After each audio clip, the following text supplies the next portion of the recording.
What's good, y'all? That was a tough loss, and we're going to have you covered. Call-in link is in the description below. We're going to break this entire game down. We're going to have a ton of clips, maybe 50 clips, to break down all the good, all the bad. You might be heartbroken if you're a Toronto Raptor fan, and you probably should be. You played the Denver Nuggets as hard as you possibly could.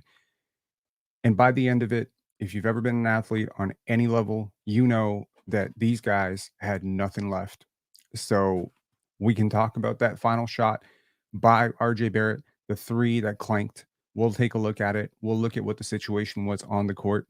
But please also understand, electing not to take a timeout at that point, trying to capitalize in transition when the other team hadn't gotten back, it's a catch-22. Sure, you can call a timeout. You can set up a play, but what is the goal here? You're not going to win this game. You know you're not going to win this game. Scottie Barnes is out. Scottie Barnes left the game in the fourth quarter with a concussion after taking a hit on the head from Nikola Jokić. So you take it and you run home, right? You take that final shot if you're RJ Barrett and you try to live with it. You can maybe make a point that you take that three with 5 seconds on the clock, they still have a chance to score because they still had a timeout left. So there is some questionable decision making there, maybe a little bit of hero ball, but I'm not going to hold too many people accountable for some of the mistakes down the stretch. There are a ton of mistakes and a lot of blame and a lot of finger pointing, but you must understand this was the Denver Nuggets desperately fighting. If I do have some issues, it is largely with some of the lineups tonight, and we're going to talk about that as well. But a huge game, getting RJ Barrett back, and immediately you saw the results of it, right? Scottie Barnes finally had a cutter. The first half of this game and the second half of this game just materially felt very different. I think credit due to the Denver Nuggets. I think they went into the halftime and they said, look, we are not just going to come in here and walk to our first victory. We're going to have to fight because this other team is fighting. The problem is when you fight, you lose your legs. You're gassed all the time.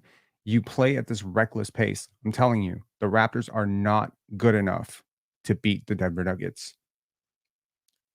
It's not possible. Not without a miracle game from Scottie, RJ, and Immanuel Quickley. And Immanuel Quickley was in street clothes. Not without Kelly Olynyk and Bruce Brown stabilizing the bench. They were in their street clothes. So what you saw tonight, if you want to be really heartbroken and sad about this, that's your prerogative. I'm going to choose to believe that two very young players in RJ Barrett and Scottie Barnes went up against a league MVP and an entire core that won a championship and held their own and have nothing to be sorry about. Jakob Poeltl worked his butt off on the glass.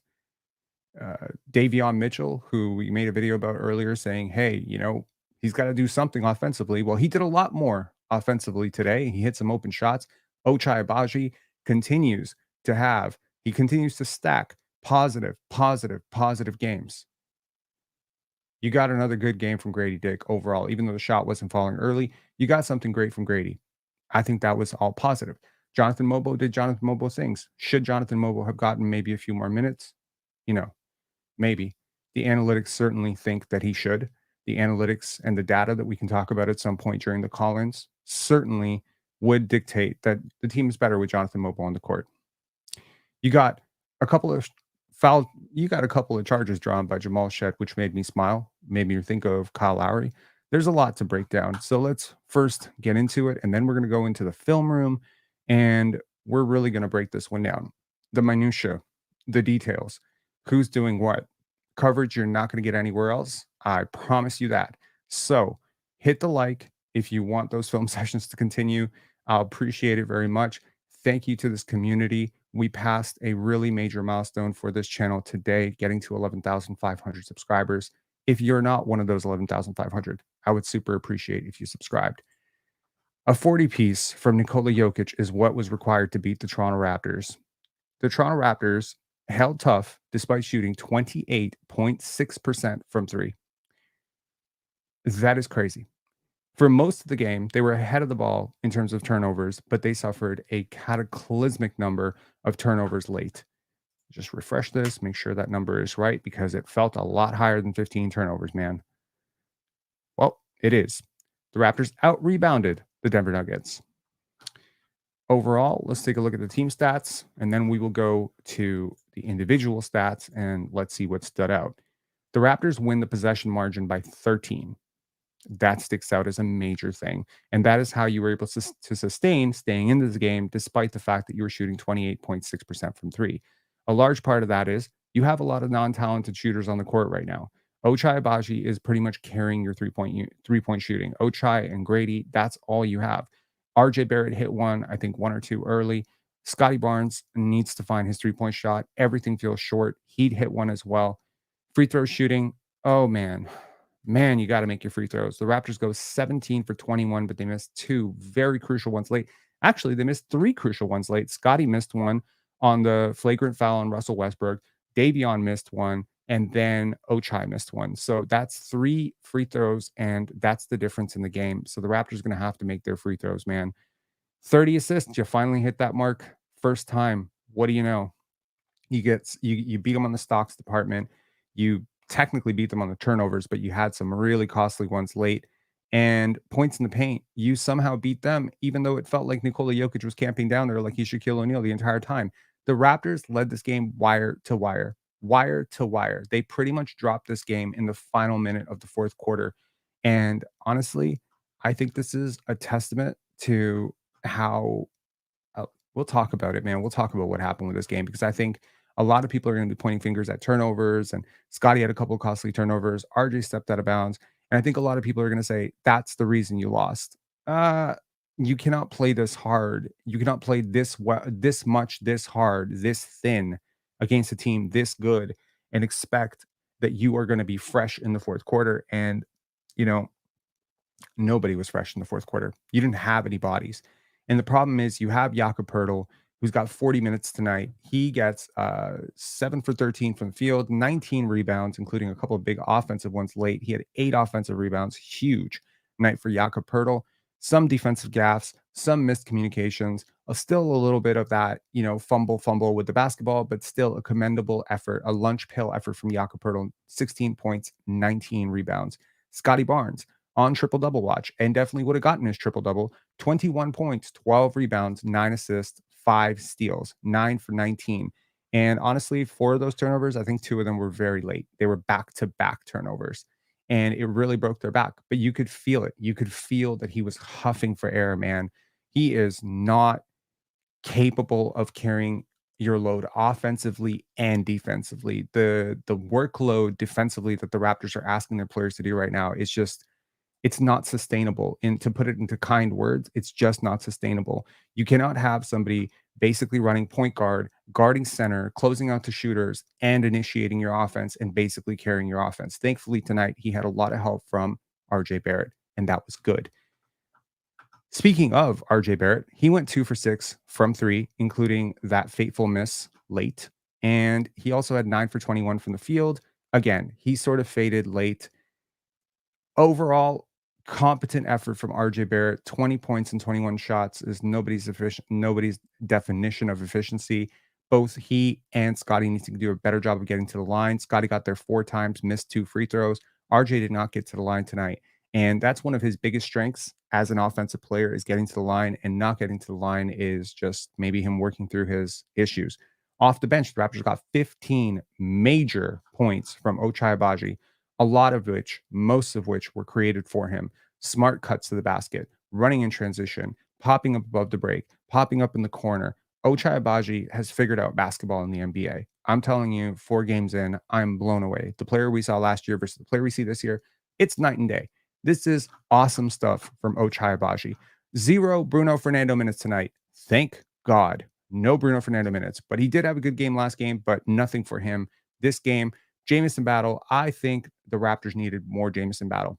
I'm going to be very honest with you. I think they needed more Jamison Battle tonight, and they got only 12 minutes. I think they needed more Jonathan Mobo, and they only got 14. I think you ran your starters into the ground, frankly, and RJ 29 minutes. He picked up some early fouls. So that's a big reason why he sat. Some chippies, some bad decisions. Scottie Barnes, obviously 35, but he would have definitely played north of 43. He was on pace for about 42 to 43 because he wasn't coming out in the fourth and he wasn't coming out in overtime. So this is, to me, lineup mismanagement. You need to understand, if you're Darko Rajakovic, if this is a test, you have figured out the limits, the physical limits of your players. You cannot run them into the ground this way because you want this win. And I understand that you're really thin on initiation, and some of these lineups are hilarious. And you're barely squeaking by, man. You are waiting on a Russell Westbrook to foul a Grady Dick, and you're breathing a sigh of relief that you can put 2 points, 3 points on the board.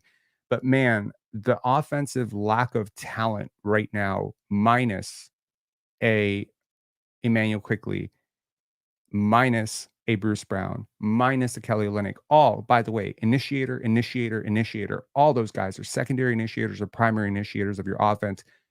I think if you are a Raptor fan today and you feel bad that your team is currently 1-3, I'm going to tell you right now that your team is way more talented than a 1-3 team has any business being.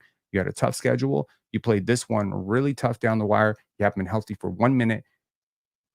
You cannot be playing some of these lineups. You can't be playing Davion plus Ochai plus DJ Carton. You can't be playing these lineups and expect to beat a team like Denver, especially when they are desperate. And believe me, that Denver team came out hungry.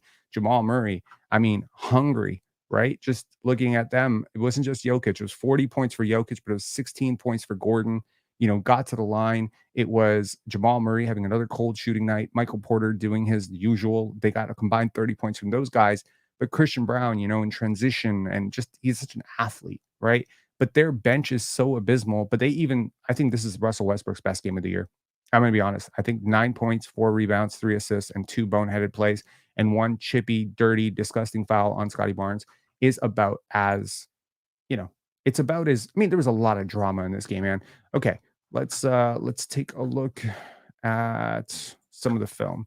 Okay, so this one is going to be so good. So good, man. We got you super covered on this one. Make sure to like this video. Again, you want more post-game film sessions, we're going to get you covered on those. But I am trying to run a one-man show here, trying to compete with the world of empires and millionaires with deep pockets, and running this show ain't easy. Okay, so you got to keep the lights on. All right, and you liking this video is going to help a long way in putting these lights on. Okay, so as you know, if you follow Pinsar Basketball on X/Twitter, we just got our nice little blue check mark. That's nice. That looks nice. We've never had a blue check mark on anything, so that's cool. Let's just. Tariq saying Jokić is him. Yeah, in case you had any doubts that those 3, he even had a couple of blocks tonight, which is, I think, less of a testament to how great a shot blocker he is, and more of a testament to how offensively defunct our lineups are sometimes. That, there's a lot to break down. It's not just the points. You're looking at it. That's all the plays, man. We're going to talk about so many things here. Okay, let's start with this play at the 10-minute mark here. And this is going to be, so this is a bit of a, this is a two-parter, right?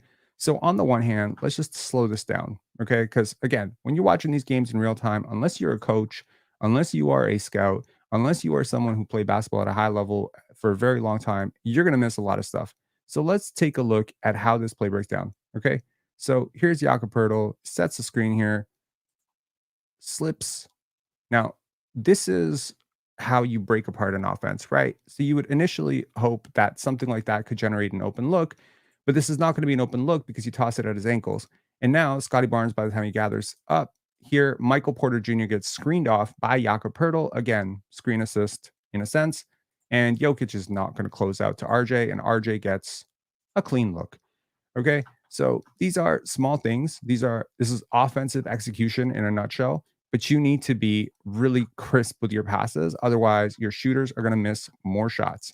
And Emmanuel Quickly is not a great passer, but he doesn't, I think he's a little bit more talented than this. Okay, let's go here. Early transition, Grady to Scottie. And this is Jamal Murray just not recognizing this play, and RJ Barrett absolutely recognizing that if you move, Scottie Barnes is going to find you.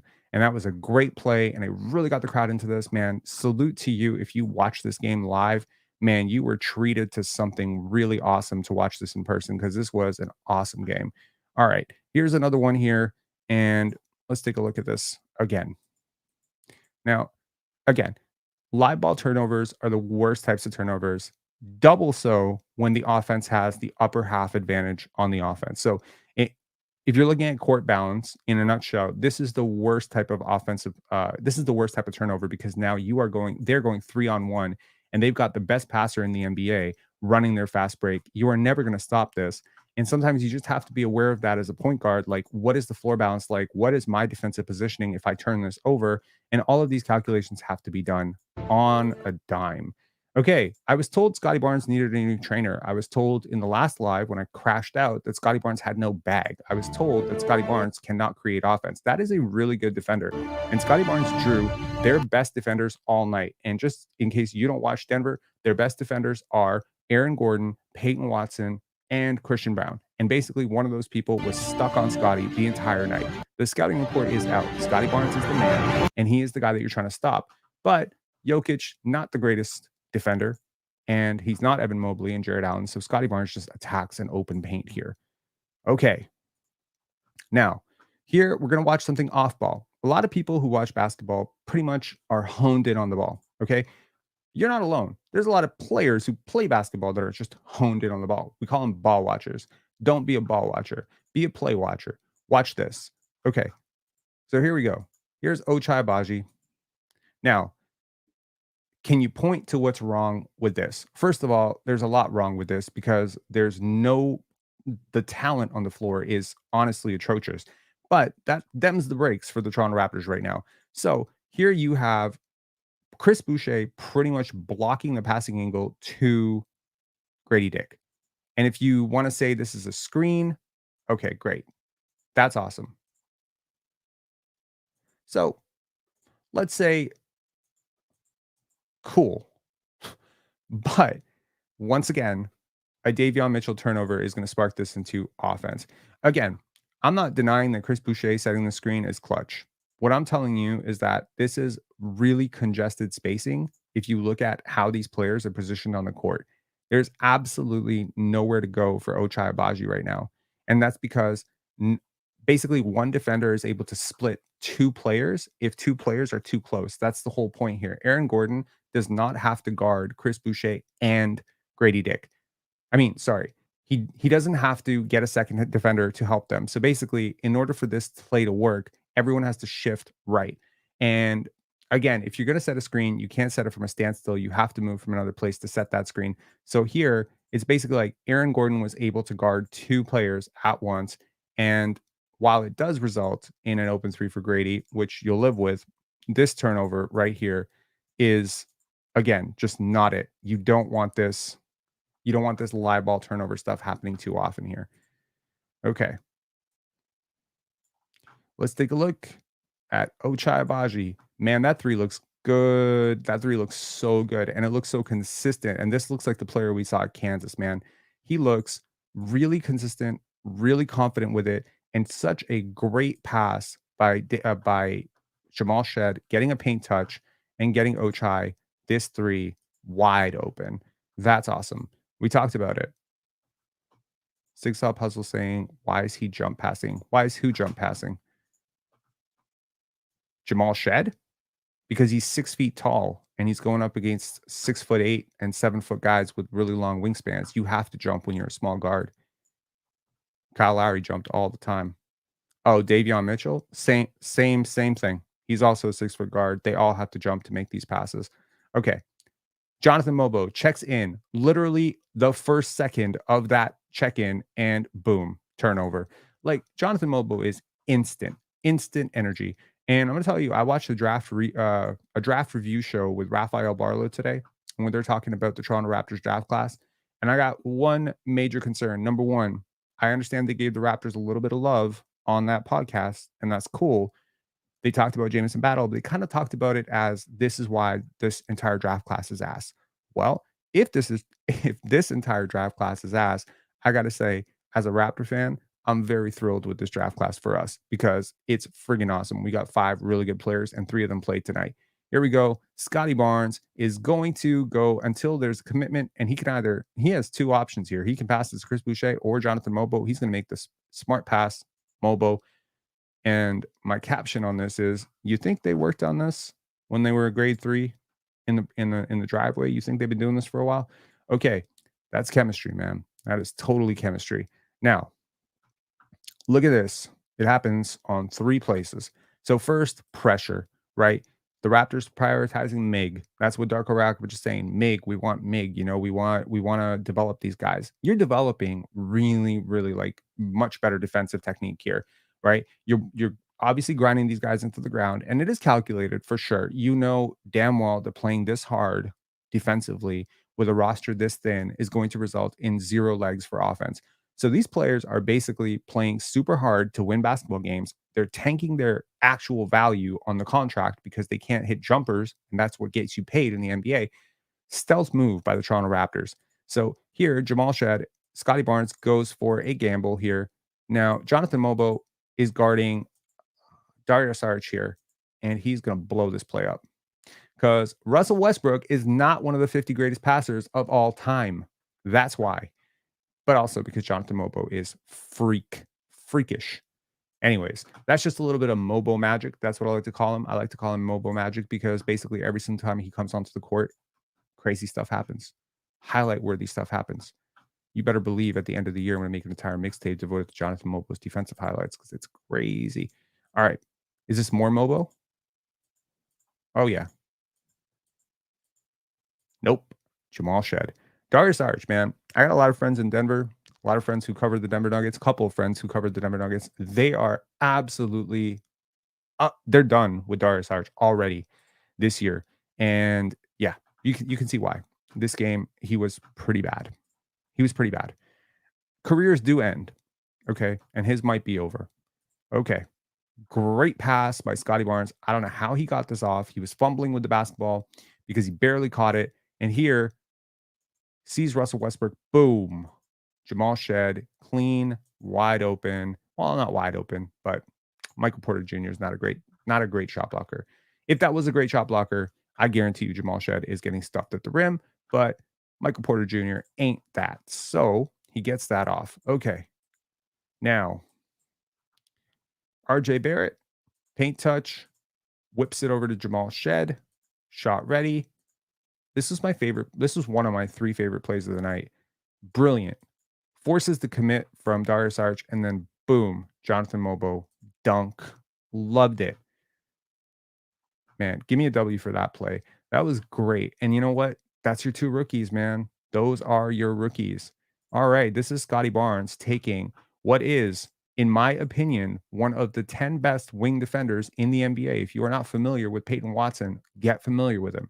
He is a non-offensive player, but according to Crafted, I believe he's a 92nd percentile or 95th percentile defender, and he's gotten better, and he is really good. So if they're putting him on him, if they're putting him on Scottie Barnes, and this is what Scottie Barnes did to him, I love it, man. And Aaron Gordon was the help on that one, so nothing easy tonight for Scottie. Like, they really made him work for this. Now, this is the next play right after. Boom, boom. Love it.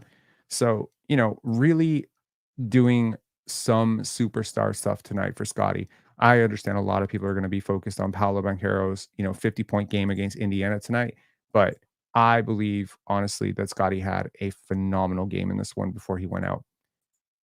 Davion Mitchell, comfortably, confidently hitting the 3. Love to see it. They left him wide open. And if you're going to leave a player that wide open in the NBA, they're going to hit that three. Thankfully, he is taking them without too much thought and hesitance. You can see there's still a little bit of hesitance, but you know what? He shot 36% last year in Sacramento. And if that one thing for him turns around, we'll see. Okay, let's see here. Aaron Gordon coming up. Okay. Now, tell me what went wrong defensively here. I'll leave it to you guys to decide here because this is an absolutely crazy like okay. If Davion Mitchell is supposed to be there, I don't know why he would be there because he's 6 feet tall and he's not a good rim protector. It's not Ochai Abaji. They're inverted. So if this was supposed to be Ochai Abaji low, I would almost understand it because Ochai Abaji's got some rim protection. If it was Yak back there, I'd understand. But if you're Davion, you cannot be this guy. Like once you're there, you have to fan out to a shooter. So here, Ochai, but now Davion has to read, okay, Ochai's got him. He's got to start making a move. He's got to start making a move to Aaron Gordon right now because Ochai Abaji is basically guarding two players at once. And now Davion Mitchell is asleep. Like, what are we doing here, bro? This is the stuff that makes him completely unplayable at times because, yes, his on ball defense is great, but some of his off ball awareness and just reading cutters, some of the early work that he did tonight, you could make a complete defensive disaster class of some of the stuff that he does defensively every single game. But also, you love the pressure, you love the energy, you love the fact that he's hitting open threes. So it's a lot of like, oh my god, it's like up, down with Davion, man. But like a play like this really highlights some of that stuff. So good. I mean, he kind of made an effort to box out Christian Brown, but there was just a bit of a there was a bit of a brain fart there. Okay, let's go to the next one. Jamal Shed has hops, and this wasn't the first time that he did this. I mean, you could say he got a little bit of a boost there. Dude can dunk. I mean, we know he can dunk, but like he he got ups. Like if you didn't tell me that was like Nate Robinson up there, that was pretty dope, man. I gotta say that was pretty cool. Anyways, they make that shot. Moving on to the next one. And this is Jamal Shed drawing a charge, and I love it, man. This is first of all him battling against a very strong player. Look at the early work that he's doing. He's got him locked up. It's just perfect. And then he just squares him up and takes it. And he knew it. He knew it. The second it happened, he knew it. And it's like boom, boom, right? So that's just awesome. Okay, moving on. Okay. This is a dime from Davion Mitchell to Grady Dick. So he takes that extra step to close the distance, and then makes a really good read to Grady Dick. Again, basketball is simple most of the time unless defenses really dial up, in which case it gets very complicated. And when it gets complicated, you have possessions like this, right? When the hands are high and you go up against elite defenses, they're going to shut this down. So, look, Davion Mitchell is basically like, again, a lot of people are going to look at the made shots and they're going to say, Rob, you're crazy. I'm watching the full game and I'm telling you, this is not stuff that an NBA point guard does. Like your angles on some of these passes, your reads, your court awareness, offensively and defensively needs to get a hell of a lot better. I'm rooting for the guy, but he is hanging on, man, because I'm telling you, Maccabi Tel Aviv is calling literally like the second his contract is up, Maccabi is calling. So I would like him to carve out a role in the NBA. We can talk about the video that I made about what he needs to do to get better. I felt like that was part of the video that we should have talked about at the end of that video. It's like, what can he do to extend his NBA career? But man, okay, another really solid drive here by Scottie Barnes, and then that little pass to Jonathan Mobo. Again, their connection, their synergy on the court. I hope they get to play more minutes together. It's just unfortunate because Scottie needs shooters, and Jonathan Mobo ain't that right now. And if he is a guy who can shoot, there's not a chance in hell the defense is actually guarding him. Now, One of my friends who's a trainer, shout out Jordan, pointed out that Scottie should probably look up when he drives. Now, when he gets a little bit more comfortable with his handle, he will probably look up and he probably would just go through instead of trying to verve and, bump and whatever, grind this into a post up, right? Like an RJ Barrett would just go straight up and draw the foul. Scottie goes away from contact way too often. So even in a really good game, we can point to some Scottie issues, and those are some issues. Okay, here, Grady with his signature move once again. My air dick moniker slash nickname is I gotta put a copyright on that, man. Can you copyright someone's nickname? Air dick. That's some Jordan shit right there. Pause. There's no ain't no pause for air dick. Shut up. It's the guy's name. You don't have to pause for that. In the infamous words of Chilltown, be more comfortable in your manhood. All right. Pirtle. Jakob Pirtle giving giving Nikola Jokić the business. He gave him the business. He gave him a little turnaround, looking like a guard out there. Love it. Little point guard magic there. All right. Is that Larry Bird? No, no, no, no. It's not a bird. It's a plane. It's Jakob Pirtle. It's great. All right, moving on to the next play. Like that, man. Jokic is such a pylon sometimes. Seriously, I love the guy. I love him. Like one of my favorite players in the world. But like, God, he has these moments defensively. All right, Davion Mitchell, and clock's down. Tough shot though. I would just as soon you pass it to Ochai or pass it back to Scottie for a better shot than this. At least they're at the 3-point line. This is Christian Brown's too good a defender for you, and you're not good enough offensively to take these. And I have a feeling they're going to talk to him about that because that's a backbreaker. Another Ochai Abaji three, which get used to it. I mean, this guy's just hitting them, and I don't want to jinx it because every time I talk about someone's 3-point shooting, they pretty much fall apart. So I'm just going to say really nice shot from Ochai Abaji. Looks smooth, looks butter. The work is absolutely showing. All that talk about, oh my God, he worked so hard this summer. Yes, it is clear. And that is a guy who is very aware of what is on the line. And his NBA career was very much on the line after last year. Right now, it's looking like he is going to carve himself out into maybe a Josh Hart type of role. Oh, the dime. Oh, the dime. And for what feels like the 45th time in this very young season, Jamison Battle is on the receiving end of one of those passes. Many times it is from Scottie, but this time it was from Jamal Shed. Basically, Jamison Battle is just high IQ. And I don't have any highlights on his defense, but his defense was really, really competent tonight. He had some really good moments, even pushed off on Jokić. Man, okay. Here comes Ochai Abaji, and it's the Ochai Abaji show in the third quarter. He was a huge part of how this lineup actually won minutes.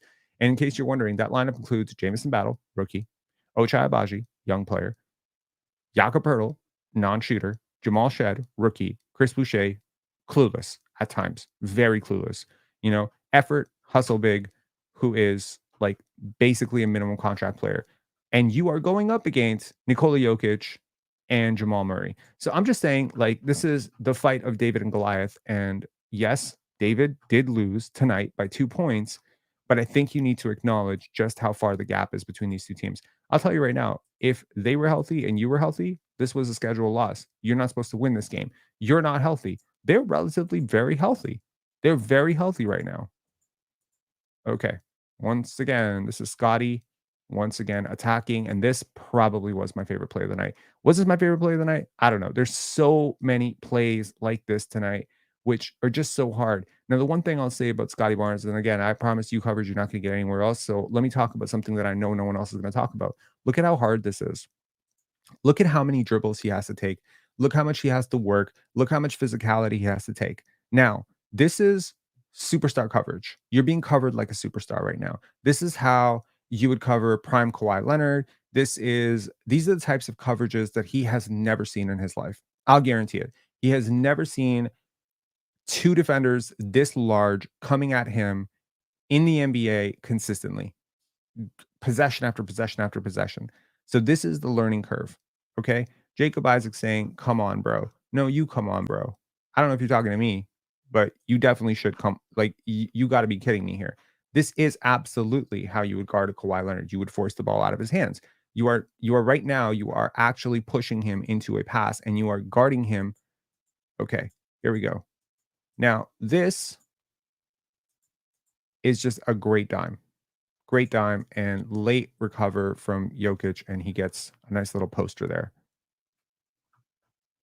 Key M saying Banchero was getting single coverage most of the night. Dude, I don't need to even watch the film to tell you Paolo Banchero absolutely feasted on a completely helpless defensive team. I'm not trying to say Denver is like the best defensive team in the league, but I know how Denver defends. Everybody's having career nights against Denver. If Scottie Barnes wants, he'll have 50 points against Denver too.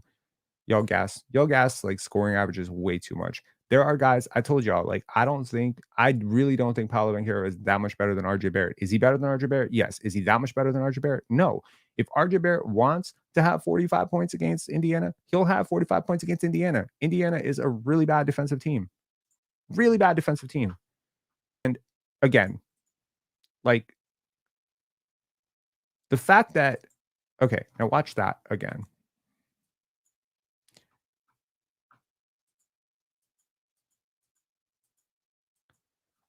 Aaron Gordon had nothing to do with this.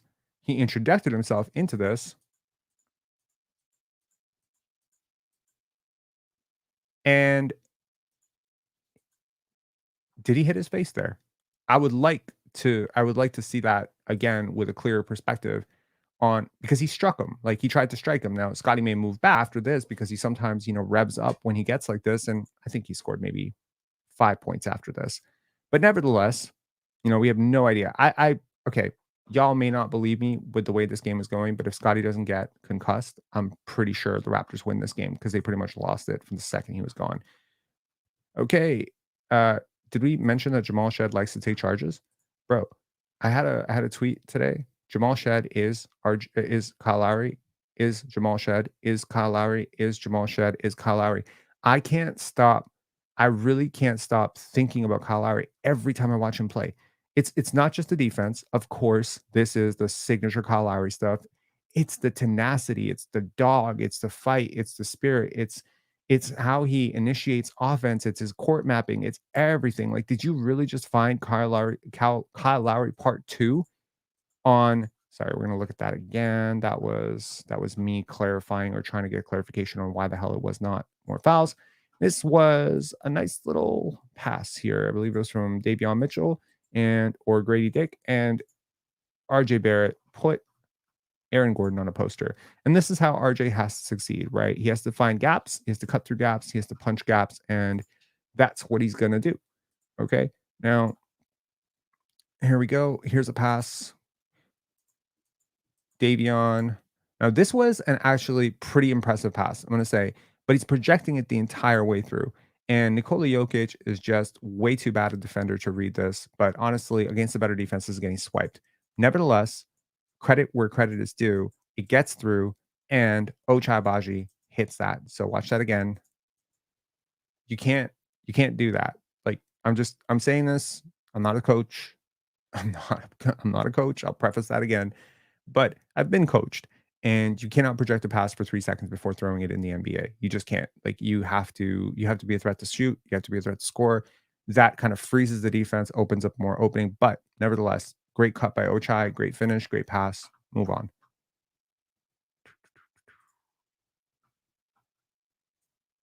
People saying that injury is pretty gruesome. I have no idea what the chat is talking about. Someone please clue me up. Okay. Now, this is a superstar, so I'm assuming this is a lot of Scottie stuff. Let's take a look. First play, just a really good pass to Grady Dick, man.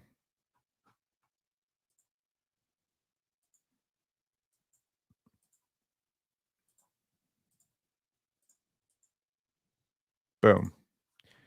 Good pass. Maybe that's not superstar stuff, but stringing together this many positive possessions in a row in the fourth quarter before it pretty much all collapsed on him was really cool stuff. Here's another play.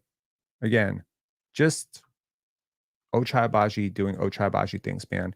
You have a cutter like Ochai Agbaji who can actually space to the corner. You have a cutter like RJ Barrett. These are the type of athletes that Scottie needs.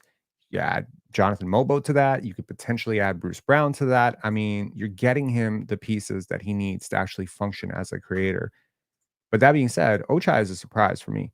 It is absolutely a surprise for me. Now, I was high on him coming out of the draft. I liked him, but his tape at Kansas was great. It was really good. It showed you a promising future as a role player.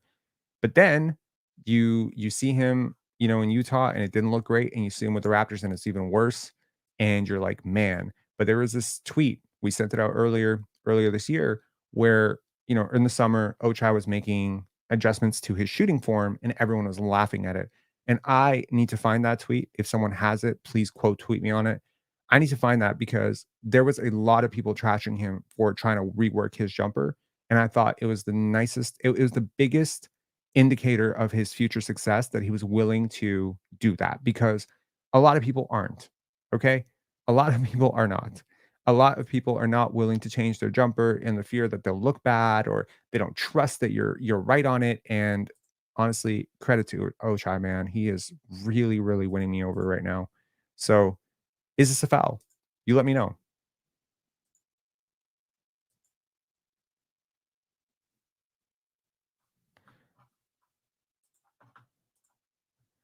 Keon Leahy, Rob, stop gassing up the Raptors players on anything. You're cursed. Am I cursed? Maybe you're cursed. You're a longtime community member. I don't expect you to I didn't expect you to say something like that. And if you're expecting me to read sarcasm, I think you don't know me, because I don't read sarcasm very well. So I'm just going to assume positive intent. Anyways, okay. I have no words. Okay. Now here's the final play. I I realized that. I thought I realized that. Okay. Sorry, what's SFanDR's tweet?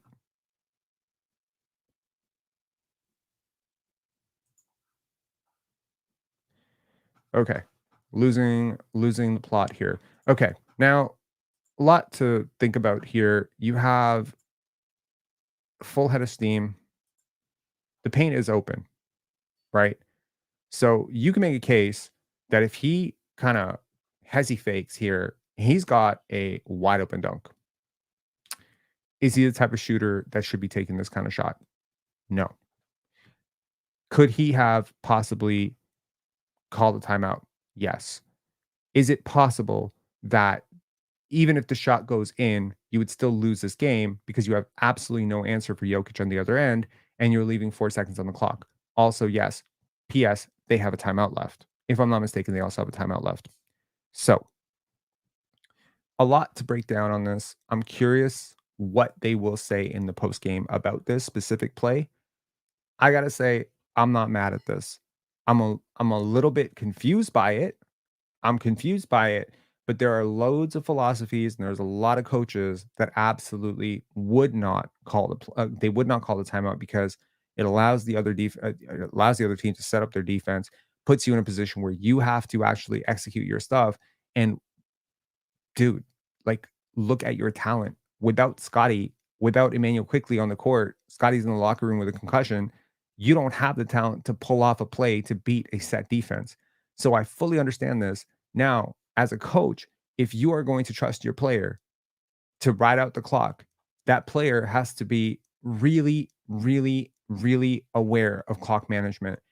And maybe that means that, okay, is this an advantageous position? Like, I understand you're pulling up here, but are you as open as you could have been had you maybe like swung it around once?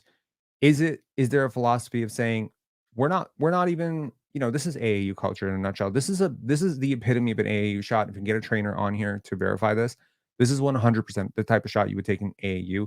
And RJ was a beast in AAU. And right now he's the man on the court. And frankly, he's the only man on the court because Grady cannot do this for himself. And Scottie's in the locker room. And Emmanuel quickly, who probably could do a much better job of doing something like this, he's in street clothes. And you just don't have anything. I mean, even decoys like Kelly Olynyk, who could be standing in the corner giving you a little bit of spacing. He's not there. Instead, you have Davion Mitchell and Ochai Agbaji, because your only hope of trying to win this game was actually to muck it up. And at one point, the Raptors were down 6 in overtime. They were down 118 to 124, if I'm not mistaken, and they closed the gap. They closed the gap, and it was and they couldn't stop them, right? Like, Jokić was unstoppable to start overtime. And also, like, basically, it was a 3-minute mark of the fourth quarter, and Jokić just went off. And it was the worst defense you could ever imagine from the Raptors. I mean, you had RJ Barrett one-on-one against Nikola Jokić in the post, and you don't have Scottie coming over to help.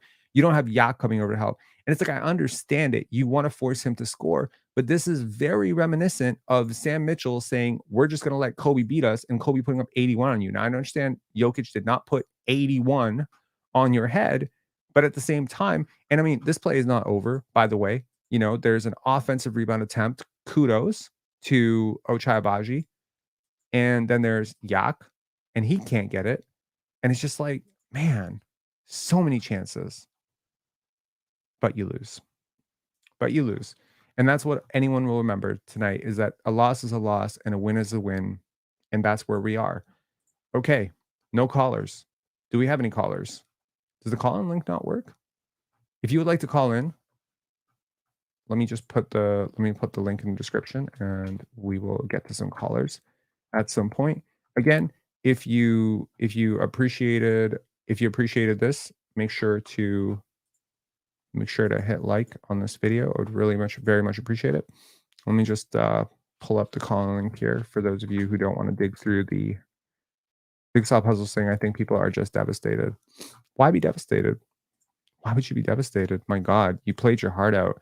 There's so many takeaways in this game, and we can definitely get to them if there aren't callers. But let me just put the link here, and definitely only call in if you actually have something to say. Please do not call in and just be like, hey, Rob, what's up? Like, if you have a take, we'll hear your takes. All right. Okay. Japjeet saying, do you think Jokic's elbow was dirty? Absolutely not. No. Nikola Jokić doesn't have a dirty bone in his body. He's not that type of player. I understand that, there's a series of plays where, he's elbowed, players, or, there's a Markieff Morris thing, whatever. But no, man, it's all love. And it was totally inadvertent. You couldn't even see him. So is Scottie all right? That injury looked bad. Yeah, it looked really bad because he basically could not walk. Like, he got so knocked out that he basically went down immediately, folded, and then when Scottie went over to the bench, he couldn't even walk. Like, he had to be assisted to walk. And then when he went down to the bench, they were like, "Oh, it looks like he's gonna be okay." And he just basically kneeled over his head on the bench. If you've ever been concussed, it is absolutely like that. So this is not concussion protocol. Like, I'm not a doctor. I'm gonna say like 98% that was a concussion. And that is not good. For a second, I thought he cut his eye. If he did, he was certainly pointing to something. So we'll see. We'll see in the post game what comes out about it. Some takeaways. All right, key takeaways of this game. If there aren't going to be any callers, we're going to keep this somewhat condensed, and let's talk about these things. First of all, it is really difficult to beat a team that is this desperate for a win. Okay, 100%. You are not facing the record. You are facing a team that is absolutely desperate, and a team that does not want to be humiliated and maligned any more than they already have been. I do believe you win this game if Scottie Barnes stays in the game. I believe you win this game if Emmanuel quickly plays, because the Raptors played an excellent game. They played together. They played connected. They dissected the shit out of the Denver Nuggets offense. They closed out the shooters relatively well. But then sometime in the fourth quarter, you could feel the gas was just done. Everyone was just so tired. People are going to point to Scottie turnovers. People are going to point to that RJ turnover. People are going to talk about missed free throws. But the truth is, if you play competitive basketball at any level, you know that there's only so much you can do, and then your body just quits. And you can muster up, Scottie hitting that three when his legs were probably noodles. That's mustering up. Scottie putting together a couple of successful plays. That's just mustering up. And you can tell he's frustrated. He wanted this. RJ wanted this. They all wanted this so badly. And your heart breaks for them because they didn't get it. But if your heart breaks for them, I think you're on the right side of this. I think you can feel bad for them because that's a team that really went out tonight and really pushed everything on the table. Like, this is a team that played competitive playoffs. Like, You may not think the execution was playoff level. Believe me, you don't have the personnel for playoff execution right now, but the effort was playoff effort. And that's why the game was so electric. That's why the game was so interesting. That's why the game had so many clips that we needed to talk about. That's why it's so full of highlights. It's because when you play basketball this way, it is freaking exciting to the point where Jack Armstrong, who has been quite, critical of sometimes, this guy's motor, this guy's effort, this guy, he was just like, man, this is awesome to watch. Yeah, it was awesome to watch. It was a brilliant effort by a completely depleted team against a very desperate opponent. That is the takeaway. That is the take. And there's nothing else to it. You want to take something else out of it? That's up to you. Okay. I could talk shit all day about Chris Boucher's basketball IQ. Doesn't matter. Tried hard. I could talk shit all day about Jakob Poeltl dropping pass after pass after pass after pass. But you know what? He busted his ass tonight. He really tried.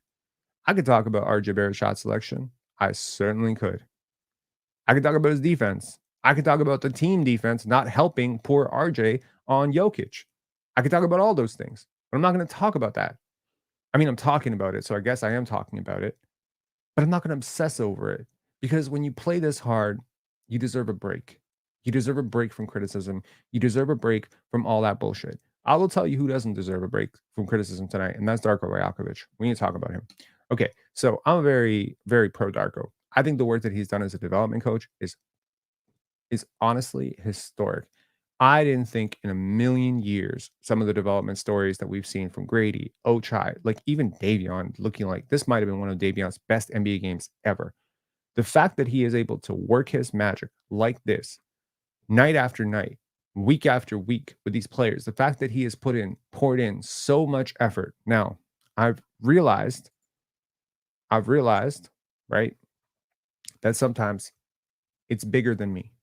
It's bigger than what I want to happen on the basketball court. I want Scottie to have some help. I want RJ to have some space to attack. I want I don't want these 2 point guard lineups, which are super undersized. I want more Jonathan Mobile minutes. I certainly want a lot more Jonathan Mobile minutes.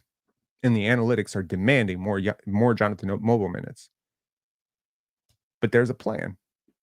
And I think Darko has earned some level of benefit of the doubt when it comes to player development. So, yes, a lot of people were very critical of those Scottie plus bench lineups last year, but those were forced development. Now he can handle some of those double teams better. Whereas last year he had Pascal Siakam, and so he couldn't handle those double teams. The difference is previously you were dealing with double teams from the second unit. Now you're dealing with double teams all game. All game.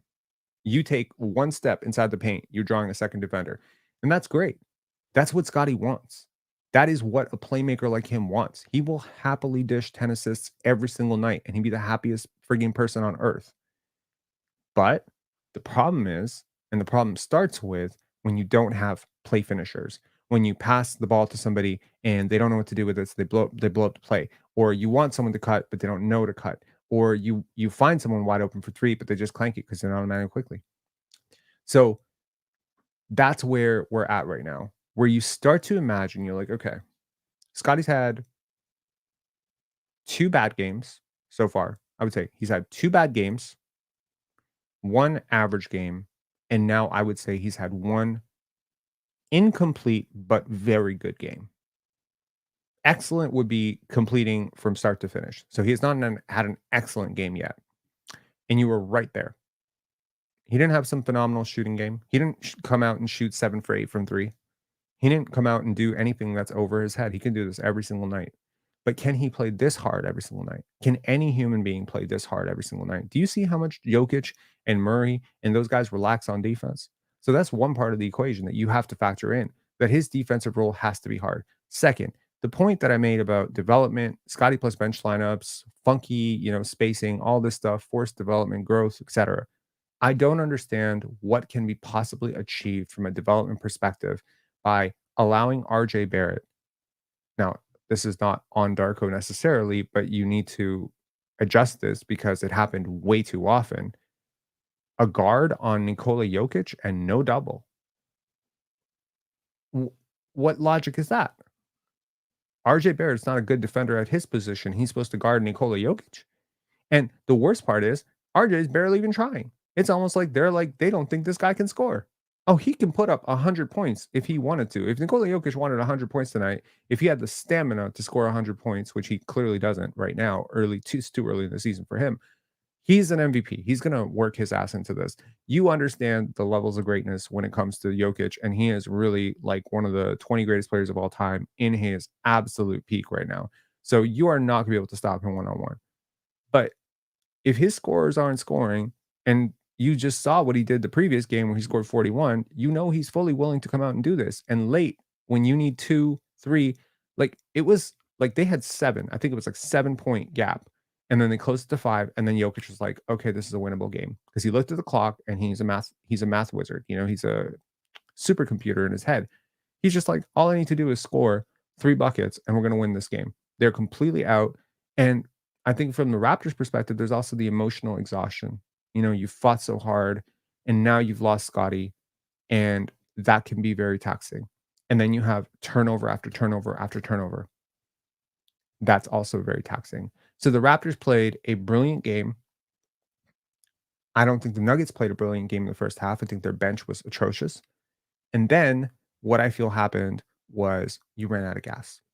And this is the 3rd game in 4 nights, and you competed this hard. Take a rest, Toronto Raptors. I don't speak for all Raptor fans. I speak for myself only. I was very proud of the Toronto Raptors tonight. I don't mean to sound all sentimental, but when you see a team try this hard and you see them fall short, you just want to extend praise and courtesy forward. You want to be positive about it. You also want to be real about it. There's a lot of things to clean up, but you're getting better. So the question that I have right now is, when you get healthy, do you out there, do you still see a team that is going to win 27 or 28 wins?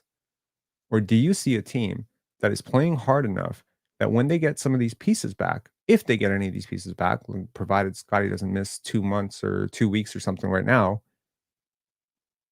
is this the type of team that maybe has a chance to actually knock someone out in the playoffs?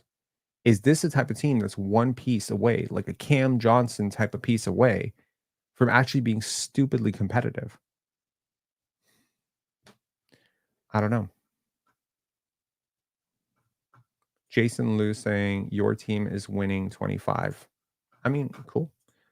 We must be doing something right. We got trolls coming in from other fan bases. That's cool. And I am reacting to any of it, which is great. Which is great too.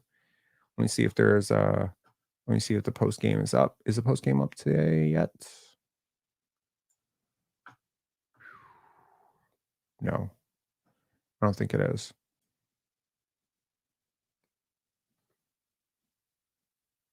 Wait a second. What? Sorry, I'm kind of crashing out here. There's a Oh, okay, gotcha. There's a game stream audio of this entire game on YouTube, and I have no idea how copyright does not flag that, but hey, that's cool. That's a brilliant way to do that. Okay, let's get one caller up. And again, if you have some calls, I'm gonna post the link there again, and let's get to it. Tetrahedragon, what's going on, man? Hey Rob, how you doing? I'm all right. What's up? Good loss. I mean, I came into this season expecting them, like not expecting, but being, if they lose every game, fine. I'm here to see whatever development comes. Like I don't expect them to win a championship. I don't expect anything, which means I'm always happy. Although I don't know what the Nuggets were thinking, particularly what Russell Westbrook. Like presumably you're trying to win a championship sometime around this year, right? Pardon? So presumably the Nuggets, we played Denver Nuggets tonight, right? Yeah. Presumably they're trying to win a championship this year, if not this year, within the next couple of years, right? They're trying to win a championship this year. Right. So why would you play as Russell Westbrook that dirty against a team that has nothing to lose and would be probably perfectly happy to come down on any one of your players' ankles, and they don't really care? Right. Like that's a crazy bad move for a team trying to win a championship. Like if they don't go into the locker room and talk to him, be like, listen, you can't play like that. Teams are going to get mad at us. Mm-hmm. Anyway, that was my only sort of negative thing. The rest is all basically positive. Okay. Mogbo, I think I have an idea why they're playing him so few minutes. Okay, it's Mobo. Mobo? Yeah, so it's like the G is like Silent? it's pretty much silent, but like there is a version of this. I believe it is a Nigerian last name, if I'm not mistaken. There is a version of it, which I think I'm just way too white to say the G part, but he says Mobo. A lot of people say Mobo, so we're gonna say Mobo. In fact, Well, the people on the people on the Raphael Barlow, what irritated me today was he called Eve Misi, I think he called him Misi, Svi Messi, and then he called Jonathan Mobo Jonathan Mogbo. Now, respect to Raphael Barlow, really cool scout, but come on, man, you scout these players, you got to know their names. So I apologize. yeah. I meant no No, disrespect. no worries. No. So I it's know you didn't. Mobo. Yeah. Okay, so I think they know he could technically play more minutes, more or less tire himself out, basically be perfectly fine because he's young. But I figure they're probably playing him the exact right number of minutes as far as they're concerned for him to work as much as possible and learn as much as possible without just having so much information input throughout a game. He just ends up having a jumble of things he now has to think about. Right. And I'm guessing, but I'm thinking that's my thought is they're limiting his minutes essentially just to keep him into a learning zone as opposed to, I don't know. I'm guessing, but that's my thought. Cool. Well, thanks a lot for your comments. I don't have a lot of lucid thoughts in response to them, partially because I am dealing with a lot of trolls in the chat as well. Really? But yes, I mean there were a ton. There were a ton of trolls. There were a ton of like Yeah.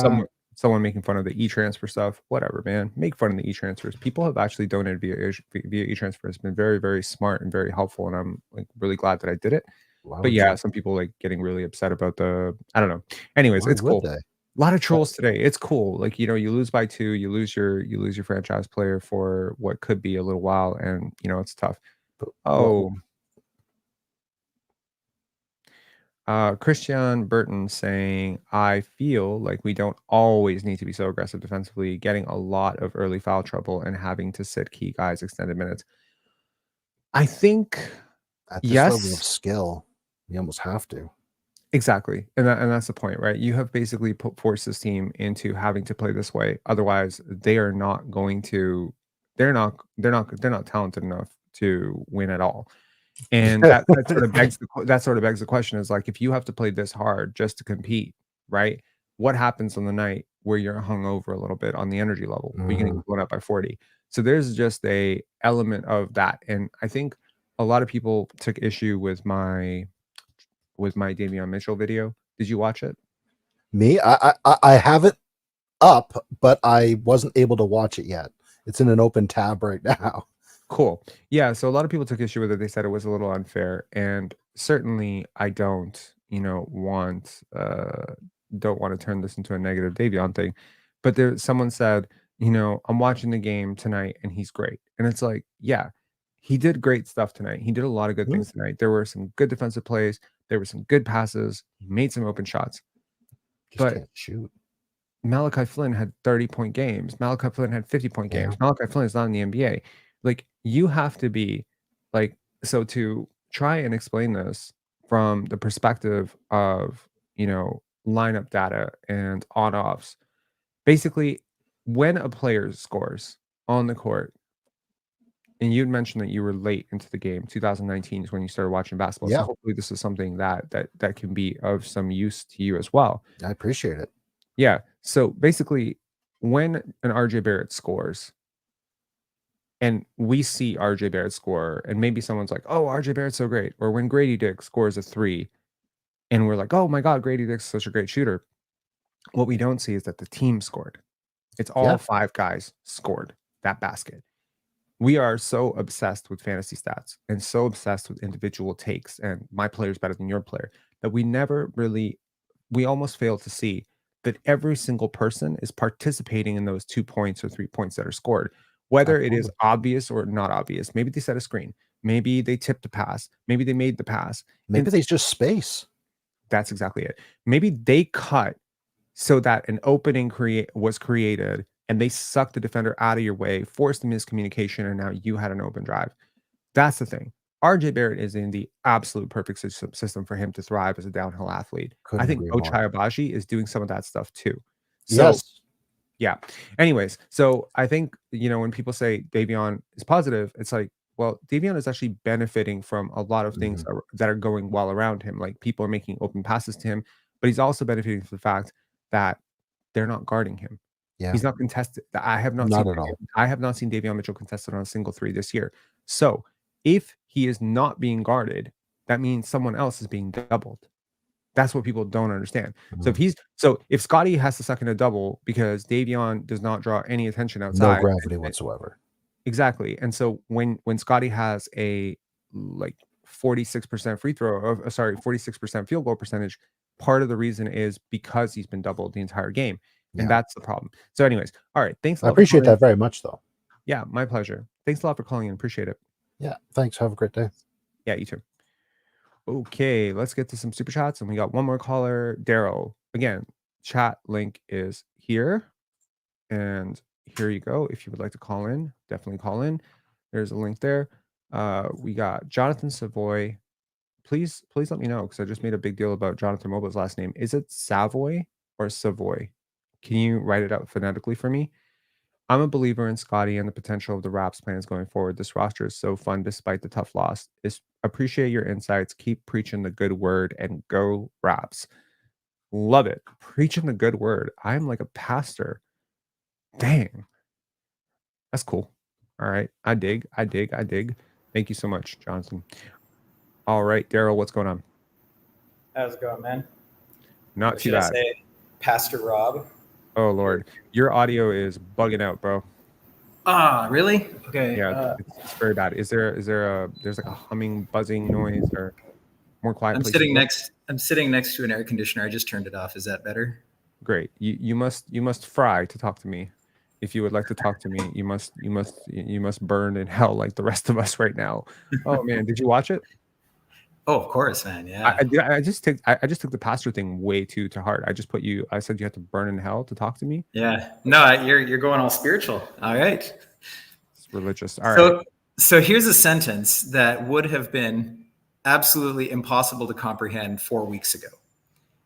And that is that one of my favorite Raptors is Ochai Abaji. Right? He's awesome.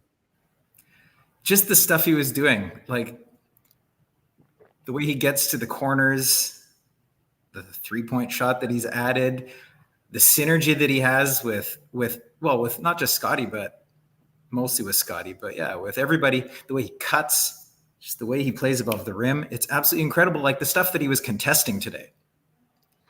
Right? He's played 6 inches bigger than he is. It's incredible. Absolutely. And Jonathan Mobo, Jamal Shed. I mean, they all play 6 inches bigger than they are. Completely agree. Could not agree to more. me, that's a culture setting thing, because when these other players see it, it sets your team identity. People underestimate you on paper when they see, it's a small team. It's a small team. We can go small on them, but no, you can't. I completely agree. I mean, they have wingspan. Ochai is super, let's say he's just huge. He's just huge. Like his wingspan is huge. He's a vertical athlete. He can jump into passing lanes. He's just a big player. So even though he stands 6'5", he stands 6'5" the way Josh Hart stands 6'5". You know what I mean? He's just big. Jonathan Mobo, again, he's having trouble finishing around the rim sometimes. But I think it's worth saying that with his wingspan, he feels like he's 7'3". He really does. Like some insane stuff from him. Yeah, I was really, really hoping that he would check in at the end of the fourth there to close the game, because I was like, man, they need his guarding. He does just everything. Jonathan on the spot, man. He is always in the right place. Absolutely. I completely concur. Yeah. Is there anything that stuck out to you? What did you think of RJ's shot? The last shot. Yeah. Yeah. Well, I don't know. I mean, it was his first game back. If it goes in, he's a hero. Sure. I'm not mad at it. I don't know what to I say. mean, the Chris Boucher step back had me nearly pulling my hair out, the midi step back, but you see the reaction on the bench and they're super hyped for their guy. They're really happy for him because people love tough shots. I blame AAU. I will always blame AAU for this. I hate tough shots. I was like, why would you make your offense harder than it has to be? Like, I hate those kind of shots. But you have to respect when they go in, I guess. So I guess we'll call it what it is. But that was a very tough shot. It was a very AAU type of shot. The only part that I will say, I'm fine with you taking a three, and you're the best player on the court. You are by far not the best 3-point shooter on the court, though. I do think that moniker belongs to Grady. So if it was Grady doing the pull up, I would agree with it better. That being said, that's the type of shot I would expect someone who was hot to take, not someone who was cooling down. And I don't remember the last time RJ Barrett had hit a jumper in this game for him to be taking that kind of shot. Number one. Number two, you weren't open. Number three, you left a lot of clock. You left 5 seconds on the clock. And if that goes in, there's 4 seconds to go for Denver to initiate their offense, and you're up by 1, and they're going to win the game. So if you're trying to extend the game, I mean, I don't know. It's so many things. You're right. If it goes in, everyone's gassing him up like he's the next Michael Jordan. It goes out, people are going to react to it. I don't care if it goes in or out. I just care about, is that the shot that I would take 10 times again? I wouldn't take that again. I think, for me, I completely agree with you. I'm the same way. I prefer shots that are, the higher percentage, the good shots. And I guess my attitude about it is because I honestly did not care if the Raptors won or lost this game. So it wasn't like I felt that gut punch, when they lose a game that I really want them to win. I was just like, the first 2.5 quarters of this game, I loved it so much. And I was like, this is the team I want to watch. And it's about the development. It's about seeing what these guys are learning and adding to their game. And I did not care about the final outcome. So if this was an important game, I probably would have had more feelings about it. Yeah. I mean, it was an important game to one team. And that team was obviously the Denver Nuggets, and they have championship aspirations. They have the best player in the world. They've signed up their core for a very long period of time. And I think that they're a team that really wanted this game. I think this was a monkey on their back. I think they're going to struggle. Preseason, when I was on the panel, I pretty much pegged them as the 7th team. I believe I had them as the 7th team. And I haven't seen anything that waves me off of that. Jokić is still amazing, but they are not better than 6 teams in the West. But there are other teams that have also underperformed, so that makes maybe I have to think about that one too. But yes, this was a very tough game from that perspective for me. But I understand that you don't have any like emotional attachment to winning because you're like, whatever, playoffs, tank, whatever. I just think at some point this team is going to get healthy. They're probably going to make a trade, and this one's going to come back and be like a couple of free throws and we win it. Maybe a timeout and we drop a better play. It's a learning experience. I think you learned a lot about your team and about who you have on this team. It was nice to see Davion Mitchell have a relatively productive game. I'll guarantee you right now, though, when we look at his advanced box score tomorrow, it will be negative. So I agree. I was not too enamored with him. I every time that he was making a play, I don't know why, but just in my head, I was like, oh, IQ would have done that better. Yeah. I would love for Miggletoe to call in. I would love for you to call in. Like I'm actually praying for you to call in. Please call in. I will actually, how about this? I'll pay you to call in. Here you go. Here's your link. Like link in the description. Please call in. The way you're chatting right now, bro, like some of the stuff that you're talking about with Darko Rajakovic, I need to hear your magical insight into the game to the point where this is a paid engagement for you now. So if you would like to make, I don't know, what do you want? $5? I'll give you $5 as an e-transfer. Sure. Call in. Please let us know what the coach is doing wrong, what plays you would design. Please like give us some insight. Give us a gift. You seem to be God's gift to basketball. Please help us plebes, help us idiots understand, like I'll forget more about hoops than you'll ever know. I mean, you sound like Jerry West? I thought Jerry West passed away. Shit. Is that? I don't know, bro. I don't know. Inquiring minds want to know. You say subs? No, just call. Like, I need to talk to Call you in, about man. basketball. We need to have a clear understanding of like what is your, because you've been talking shit about Darko Rajakovic. I've been reading it sort of in the comments and monitoring it. And I'm not trying to disrupt this call that we're having, this fantastic call we're having, Daryl, but please line up in the queue. And I mean, it doesn't have to be a long call. I mean, how much money you want? What do you want, bro? I'm not rich. I can't be giving you $50 for speaking engagements. I don't even know if you're worth it yet. But maybe we could have you as a coach's corner type of thing. I'm not even being okay. I'm being completely insincere, but I'm being at least like 5% serious. Like maybe you are God's gift to basketball, and maybe at that point you'll come on and you'll school us on some X's and O's, and you'll give us some beautiful blueprint for development. Okay, great. There is actually a caller, and I wonder if that's him. Okay. Oh, I hope so. I'll step aside if that's him.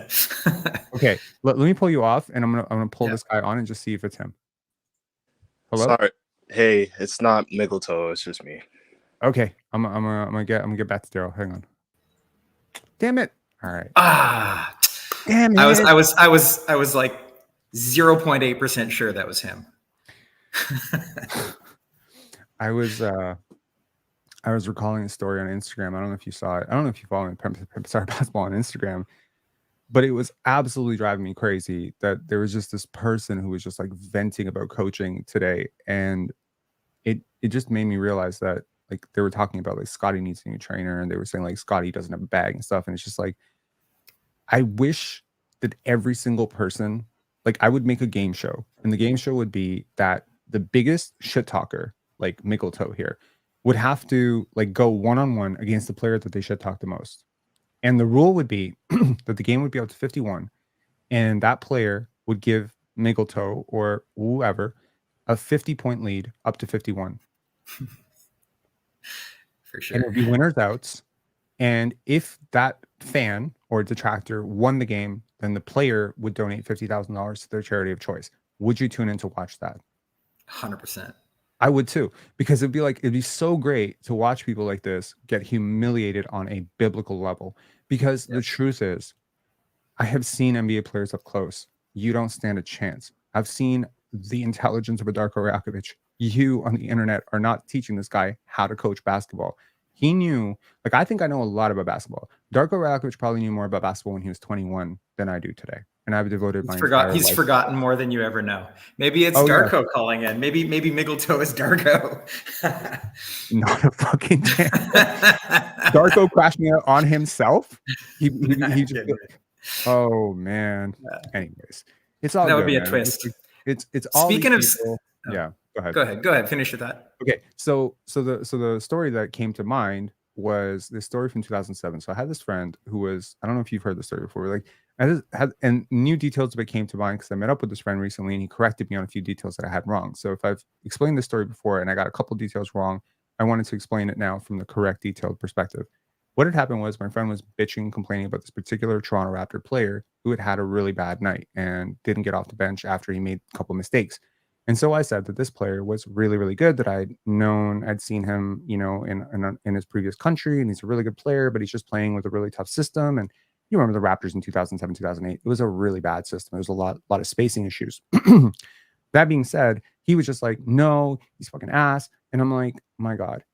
And I knew that this player, because we were Facebook friends and we texted a couple times and we're kind of from the same area. So I'd said to this player, I knew that this player was at the Scarborough Bluffs with his family that day. And we were in Scarborough playing basketball. So I texted this player and I was like, yo, pull up to this court. And I explained the situation very briefly. And he said 1 hour laughing emoji. So he comes to the court and he pulls up and he gets out of his Jeep, and his kid, I think he has 2 kids, and his wife, they stay in the Jeep because this is not going to take very long. And he comes to the court and he's pretty huge. Like by normal human being standards, like he should draw a crowd, but people don't notice him very much. He just kind of fades into the background, gets his shoes on, puts on his Jordans, and then he gets up and he's like, so who was it? And then I point to my friend and he takes off his hoodie. My friend's like, oh, holy shit. Like he kind of has a Mickletoe moment, right? But then he realizes that he looks like a bitch. So then he like really braves up. They played up to 21. My friend did not score a single point. He, I think, airballed 3, got blocked 4 times, got stripped 3 times. There was one shot that he was actually close on, and it was a 27-foot Hail Mary where he picked up the basketball and then tried to chuck it on a run, which was a travel. Now, I want to be clear. My friend was a really good basketball player. That's the shocking part about this. My friend was he had recruits from, like, he had recruiting offers from Division 2. He didn't go play Division 2, but he could have gone to a couple of Division 2s. He was okay. He averaged 18 points per game in high school. So to put this into perspective, that's how much better an NBA player is than what you probably think is the best guy at your LA Fitness right now. And to put that into perspective, that NBA player barely scored 300 points. So there's so many levels to this, and we have to be humble about this. I remember, like, when I was talking so much shit about Fred VanVleet, someone said to me, like, you acting like you could beat Fred VanVleet. I bitched out right away. I'm like, let's not even go there. Fred VanVleet would beat me 101-0, and I'm not a bad basketball player, but he would beat me 101-0 because he's that good. Fred VanVleet is the Michael Jordan of my height class. Okay, so I'm not, like, the reason that I bring this up is in grade 8, I used to think that I would grow much more than I did. And I used to think that NBA players weren't that good. I would watch them make mistakes on TV, just like a lot of people clown WNBA players making mistakes on their screen. And they're just like, oh, these women can't play. Bro, most of those women would bust your ass 21-0. No joke. But the point is here that the average person gets to talk a lot of shit on the internet. And I remember in grade 7, grade 8, I thought I was really good. And then I got selected to go to a basketball camp in New Jersey. And the 2 best basketball players in our school got to go to that camp. So I went to this camp and I got switched on by a real Division 1 prospect. And you know them when you see them. They move completely different. They move at a different pace. You don't stand a chance. And this guy went on to go play at LSU, and I think he might have had a cup of tea in the NBA, but he switched on to me for one possession, and it changed my life forever. Because on that play, I saw the gap, and I saw that I am not big enough, not athletic enough, and unless I hit like a 6-inch growth spurt, I'm never going to be able to find an advantage on the court. I tried hard. I played defense. I could shoot jumpers wide open. But this guy could block my shot from a 7-foot standing still the way Jonathan Mobo did to Tyrese Maxey. And Jonathan Mobo could do that to him. And that's the levels and layers to a Scottie Barnes. So the people who talk shit about Scottie Barnes, I would bet every penny that I have that Scottie Barnes could beat those guys 1,001-0. That's the gap between an NBA All-Star and a normal person. So I'm venting because I just want people to be a little bit humble about the coaching stuff, because Darko Rajakovic is to coaching what Michael Jordan is to you in relation to basketball. Like, he has so, and I'm not saying he's Phil Jackson, and I'm not saying that he's perfect, and I'm sure he's made mistakes, but until you have a conversation with him, you get him sit down and explain his reasoning on some of these decisions, we can't just unanimously just declare him an idiot. Can't. Anyways. Yeah. People's hindsight. Every commenter has the gift of hindsight, but the coach doesn't. He can't foresee the future, so he's just making his best guess, working with what he has, and we all just see what happens afterwards. And then, like, if we could have paused the moment and not seen the outcome and then asked this commenter to say something, that would be a lot different. Then this guy would just shut up and say, well, I don't know what's going to happen. Facts. Yeah. Anyways. And about, sorry, just right before I go, I know that you probably have other things to say, but just to comment about Scottie's handle specifically, because of people talking about he needs a new trainer. Today, it was different. It looked different than it did the last couple of games. He was low to the ground. Like, there were a couple of times when I saw he was dribbling like a foot off the ground, and he wasn't he was confident. He was double teamed. There were 2 defenders on him, and he wasn't coughing it up. He wasn't losing it because he wasn't high. And I was like, okay, there we go. Finally, he's getting it. I agree completely. Yeah. Okay. All right, man. Thanks a lot for calling in. Appreciate it. Thank you for sweating it out with us while I went through story time like that. Thanks. You can turn your air conditioning on. Is it hot? I'm gonna need it. Oh, dude, it's so hot. I'm gonna need a shower after this call. All right. to those who don't understand why Daryl is so hot, he is over in Asia right now. All right. Yeah. Take care, Daryl. See ya. Yeah. See you next time. Bye. See ya. Thanks a lot. Okay. Steven, do you have 10 minutes for us to go to the post game, or are you in a rush? No, I'm good. Okay. I'm gonna go to the post game. I think I need to stop talking for a bit too. And I'm gonna get to you right after the post game, okay? Got you. Okay. And just to avoid the copyright bullshit that we've been dealing with, I apologize, but I'm going to have to put a screen on the post game. So there's that. You're going to be able to hear the post game, but you're not going to be able to necessarily see the post game. So, yeah. What were you guys doing so well that you were up, 5 with 7-8 minutes to play, or sorry, up 9, 7-8 minutes to play on a team like Denver? Playing hard, protecting one another, sharing the ball. We was doing all the little things, rebounding. They just got the win. Maybe take us through overtime, or the end of the regulation and overtime, how things flipped. Yeah, it's just tough. Jokić had a really good game. He put a lot of pressure on the rim, so we got to help sometimes, and sometimes we get out of position. They get easy rebounds because we're trying to help. They got in transition. I remember Ochai fouled one time. They hit a free throw. They just did a really good job of playing the end of that overtime. As a young team, what can you take out of a game like this against a team like that? Yeah, I think that, like you said, they're a championship team. That starting five has been playing. They played in the finals before, so I think that. Limiting the turnovers. I think I had a lot of turnovers today, unforced too. That could have led to points. Just me making the easy reads. We probably could have scored, but me just trying to do too much. So I just put that on myself with too many turnovers. What have you made of Jamal Shed's play so far? Amazing. I think that he's learned a lot. I'm telling him to be aggressive, and he's telling me to be aggressive too. So I love when he be aggressive because he's faster than a lot of people and get in the paint. He knows to make the right read. He's a really good player. Quite a few times you guys scored on Grady coming off the flare and then going as the stack screener. Yeah. There was the back cut from Ochai, there was Grady's back cut. Mm-hmm. What are you picking up from that play that Grady is doing so well to help kind of loosen up the screws for you guys to score, and how does it, he's just such a threat shooting the ball, and a lot of teams we know they're going to go over, and if they get clipped by the screen a little bit and they try to go over and they get clipped, it's a wide open layup. If they go under, I'm going to throw it to him, he's going to hit the shot or he's going to shoot the shot. You know what I'm saying? So they don't want that. So, it's a tough regard.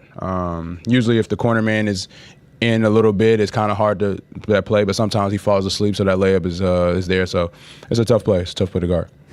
How's your transition to the Raptors gone? I know with IQ out, you're probably playing a bit more than you expected early on, but just how's it all gone? It's been good. I think that I'm getting the both worlds. Once Emmanuel was here, I was playing with the second unit, so getting some runs with them. But now I'm playing with the starting unit, so you never know who's going to be out. Especially in this league, we got a lot of games where everyone's not going to play 82 games. So I'm kind of just playing with different groups, and I kind of love it.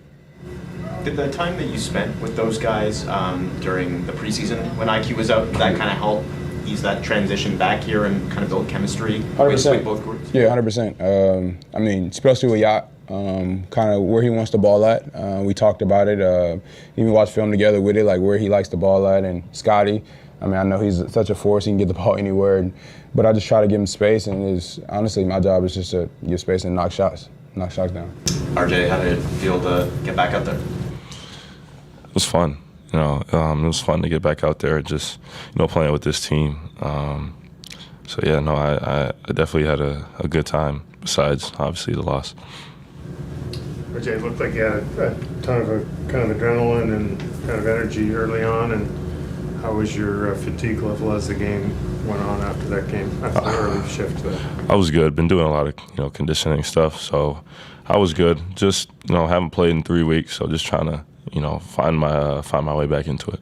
Can you take us through that last play in OT? Darko was saying that his preference is to push in transition as opposed to resetting and call the timeout there. Did you think about, was there an opportunity, do you think, to get to the rim, or was going for the win? Yeah, there was, I don't know, I got to watch it. I don't know if somebody was running right behind me. I don't know who it was. I thought I felt somebody running right behind me on my right a little bit, so I didn't know if it was one of their players. If I, went to the rim, might have got shot blocked or whatever. But for me, I'm comfortable taking that shot. I'm happy with the shot I took. That's just who I am. It's who I've always been. I'll take the shot again. That's just, I don't know, that's just who RJ Barrett is.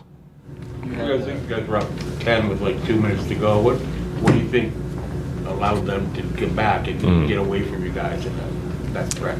I mean, obviously that's a championship team, so they're going to fight till the end. I think, then Scottie went down late, and then we had to kind of regroup again in overtime. They went up 6. We fought back. We didn't lay down. So it was a good, hard-fought game. Before your injury to now joining the team again, what have you noticed the biggest improvement from your teammates you've seen? I think, more guys got opportunity, and that's been great. So now, when I'm coming back now, we're going to put it all together. Obviously still waiting on a couple guys, but I just want to interrupt this just to say that I think he is going to be much better as the season goes on. What he's saying is true.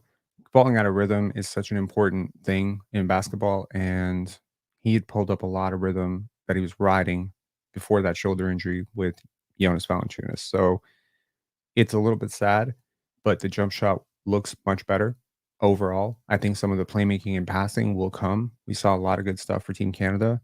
And again, when you don't have your wind, I'm sure he very much is going to be a much better defender than he was last year as well. Everyone around him is defending. He'll have no choice but to compete on that level. There are physical limitations to what he can do defensively, but I think he can be better. Is he going to be Ochai Agbaji? No. Is he going to be Scottie Barnes and Jonathan Mobile? Hell no. But he just needs to participate. And I think with more spacing, some of the downhill attack that he is trying to put on, it will be much more effective. So, yeah, hopefully we don't get the copyright if the post game is a little bit smaller, but yeah. Just me being back, what I've seen, especially from the rookies, they're tough, very tough, and we're just a team that we play together. And as you can see, everybody gets in on the fun. I think you had 15 or 16 drives to the rim. You didn't get to the free throw. I didn't get no free throws. It's crazy, right? Yeah. I don't want to get you in trouble or anything, but as far as the physicality, coming back from a shoulder injury, how did that feel? Because, it's competitive in there. I don't know in the morning. You were right there when Scottie was fouled hard. What happened? He got bowed in the face. Sorry? He got bowed in the face. No, when he was fouled. Oh, by Russ? And then you guys all, gathered around and, I guess, helped him up and stuff. What happened there? I mean, flagrant foul. Obviously, he got called that. And then, just talking back and forth, heat of the moment. Scottie defending himself as he should. And, I was right there with my one good shoulder getting in the mix. You know what I mean? So, but yeah, no, we don't back down from anybody. So, it was good to see that from Scottie. Feel good to get that dunk on Gordon a few minutes later. Yeah, it felt good because he has bounce, so that felt nice. Back to that last play, RJ. As a player, do you prefer when a coach calls timeout, resets, or do you kind of like to just let it rip? I don't know what player would tell you that. Open court, it was, everybody would rather have an open court than, playing 5-on-5, set defense. So, yeah. There are players who would prefer the set play. I just want to say that. There are players. But yes, he's right. Most American players and most AAU stars and most high school stars would prefer to not call the timeout. That's true. Questions in French. Go ahead, Patrick. Okay. Oui, RJ, une question en français. Les Raptors étant une équipe de jeunes, quelles sont les leçons à apprendre d'un match comme ce soir? Quand on joue contre une équipe comme Denver, tu vois que on gagne le match et ils ont pas arrêté. Ouais, ils ont pas arrêté. Alors on peut apprendre ça. Et en français, juste comment tu t'es senti ce soir pour ton retour? Est-ce que l'épaule, ça va? J'étais très excité et je vais voir demain. Maintenant, je suis OK. Any idea how Scottie is? He's been evaluated right now. He got elbowed in the eye, and he was not able to finish the game there for us. Like his... I did not see medically yet, so that's the only thing I heard. You have to be pretty pleased with the effort you guys had and maybe what flipped in overtime that turned a game that was winnable into a loss. Yeah, I mean, I told guys that I don't believe in moral victories. I believe in winning And I thought we competed for the big part of the game, for the most of the part of the game. We competed the right way, and we gave it all we had tonight. A couple of mistakes here and there, a couple of missed shots, and then free throws, some timely rebounding that they had, and they decided the opponent. I think it's going to be, through games like this, we're going to grow. Through games like this, we're going to get better. What I told guys is like that our effort and energy that cannot waver. Like we got to be this type of team that we're disruptive and then making it hard on our opponents and then playing to our identity offensively. How did you think RJ looked in his first game since Montreal? Yeah, it's always like 3 weeks without playing. You just never know how the player is gonna how he's gonna look on the court. I thought that he competed really hard. He got a little bit winded there towards the end of the game. We tried to keep his minutes limited tonight as well, but I thought that for a big part, like he looked good, and I think he's gonna pick up quickly with the rest of the team. Keep seeing Jamal not ever take a step back. What do you think about the way he played tonight, especially against a very, very good team? That's his best weapon that he has. He's got to be disruptive defensively. He's got to do a great job guarding all the elite players in this league. There is no easy nights and off nights, and he's learning what it takes to do that every single night. I was very, very pleased with the effort that he was giving out there, and he's learning on a quick pace. What did you think of RJ's decision to shoot that three in transition and overtime?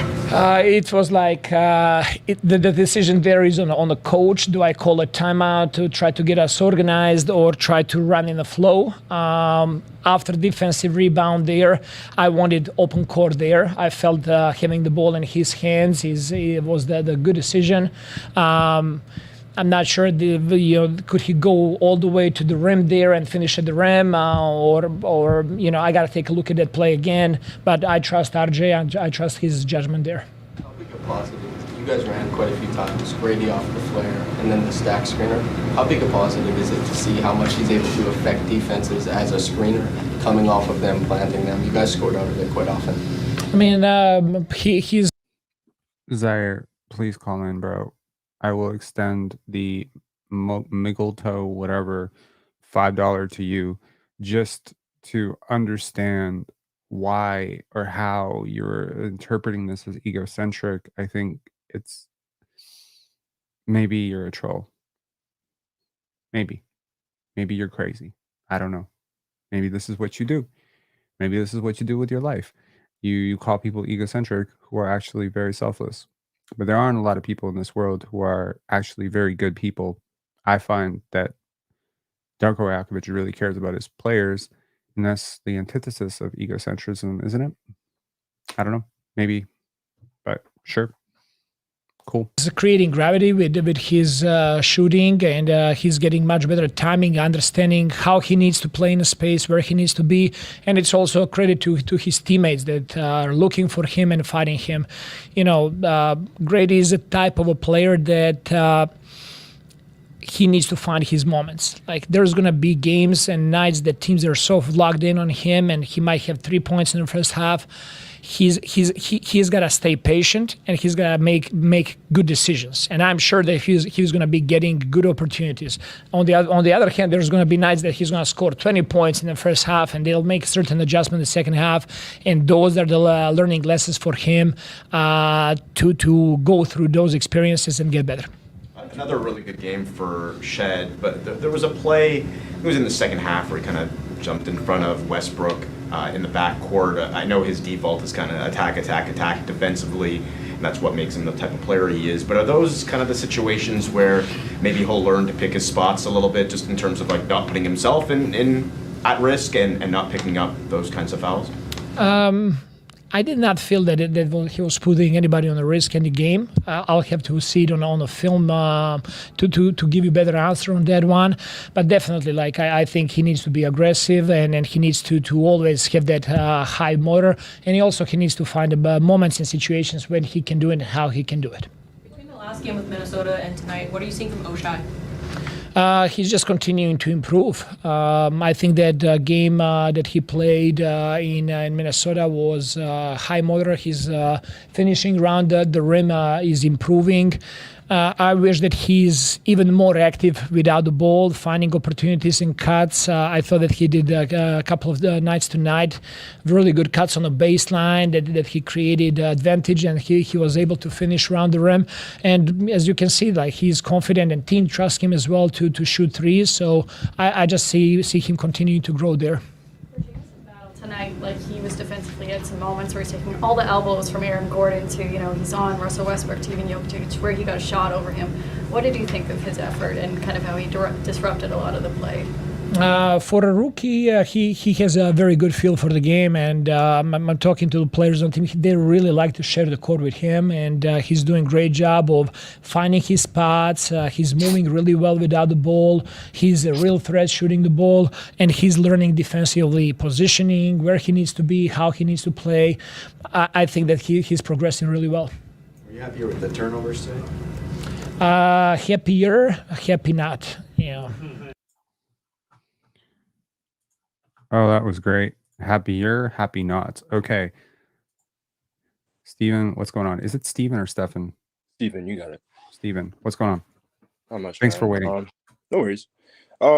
Good game. Good game. Like, tough near the end. I actually missed overtime, but I had a feeling once I saw the OT, it was gonna kind of go left. But I was watching the Denver broadcast, and those broadcasters are pretty insufferable, man. Like, are they? They had some good things to say about Jonathan Mobo, so I think your campaign is kind of working. Like, there was a point at which he got subbed in. I think it was like late second quarter. For my campaign to actually work, are they calling him Mogbo or Mogbo? No, they said it right. They said Mobo. Yes, I know, it's right? working. I yes. Know. I made it a personal mission that everyone in basketball is going to hear his name. I'm not even kidding. Like, yeah, and he knows that. He knows No, for sure. Fight from, and it's working. It's spreading. As soon as he got in, they're like, "Oh yeah, watch out for that rook, Mobo." They mentioned the 7'2" wingspan and the fact that he could contest and block shots with both hands, which I didn't even know. I'm learning more about him day after day. I literally just broke that down in the film breakdown today. Yo, Yes, that's amazing. exactly. That film breakdown is that's working because I mentioned the fact that he can break. You think they watched my film breakdown? Because I haven't heard the maybe they did. Maybe that's egocentrism on my part. Who knows? Okay.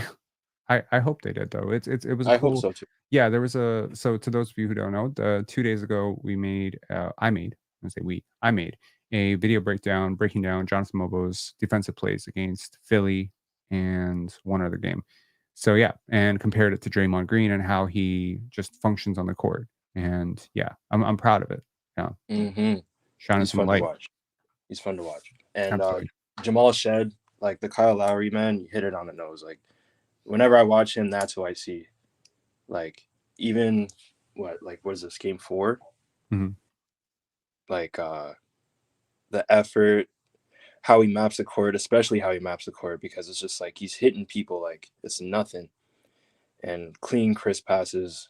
Like, I think last game he had a few touch and go moments there with the passing, but kind of cleaned it up this game. So it was good to see. And those charges he took were very Lowry-esque, which the Denver broadcaster shat on. No surprise, but I don't know. I mean, they were clean. Like, there was no disputing. They were clean. His feet were set both times. Like, I guess it's just like, bias, but what are you gonna do? You're right. That is insufferable. I would be very upset if I saw another team take a clean charge and we commit a foul and Jack or Matt were like, "That's not a foul." That would be misleading and super stupid. For sure. I'm glad that our broadcasters don't do that. I don't often give them credit for anything good that they do. So I'll say that's one good thing that they definitely don't do.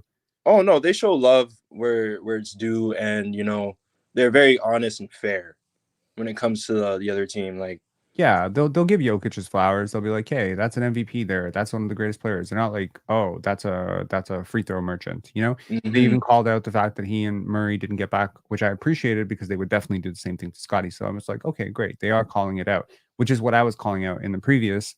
So sometimes, like, I wonder how much of this stuff people see, right? So previously, I had been aware that a lot of these people, they work off of X. Like, they're all very plugged into X and Twitter. Right. and I was pretty much all YouTube, right? So I don't Mhm. have any reach on anything on X, to the point where sometimes I would see like posts about me on X and I wasn't anywhere there. So we created an account. And yeah, now I'm like starting to push back on X. And now these people are actually going to see it. And Yeah, it's good because I'll notice the tone adjustment literally the day after. for sure, And it's good. for sure. But I was happy with the result, even though, like, it was a loss. Like, it took all of that, like Scottie getting injured, thin lineup already, some like lineup. I don't know if it's mismanagement or just because you don't have the personnel. But some of like the smaller lineups, like the Davion, Carton, Shed, all at the same time. Like, I guess like it made sense in the moment. My understanding when it comes to like X's and O's like that isn't up there. Definitely nowhere near yours or Darko's, right? So, I mean, Oh, I definitely do not want to be put in the same sentence as Darko Rajakovic. He's a real genius, and this comment that I will definitely turn on him by the All-Star. Oh my God, bro! Not that this has much of anything to do with it, but we are from the same city, and I've been following him for a really long time, and I have a lot of respect for him. So I can criticize someone, but still respect the person, and I can still respect the process. And the process has been beautiful. The Raptors are rehabbing dead prospects that nobody else thought had a chance to redeem themselves. They are taking 22 and 23-year-old rookies and making them look like lottery talents. mhm, This is working. Like, this is working really well. And I realize that a lot of people lack vision in life, generally, as evidenced by their own lives. They're very stale donut people. I like to call people stale donut people because it pisses them off. But there's this old adage that there's two types of people. There's the type of people that would wait for the fresh donuts 20 minutes. And then there's the type of people that are like, the fresh donuts might never come. I need to eat these donuts. And that lack of impulse control, that lack of vision to see what could be, what is possible, I think determines success and failure in life. The mm, immediacy of results is what basically limits and prohibits success long term.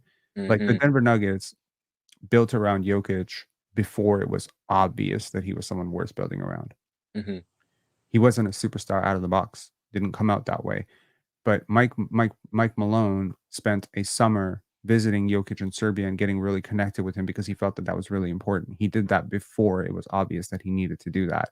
Rajakovic has connected with Scottie immediately. Like his mhm, entire press tour last summer after he got the job over in Serbia, the Serbian interview that we were listening to with my friend Tony Horvat, like so much of how he spoke about Scottie was just so important for Scottie coming off of year two.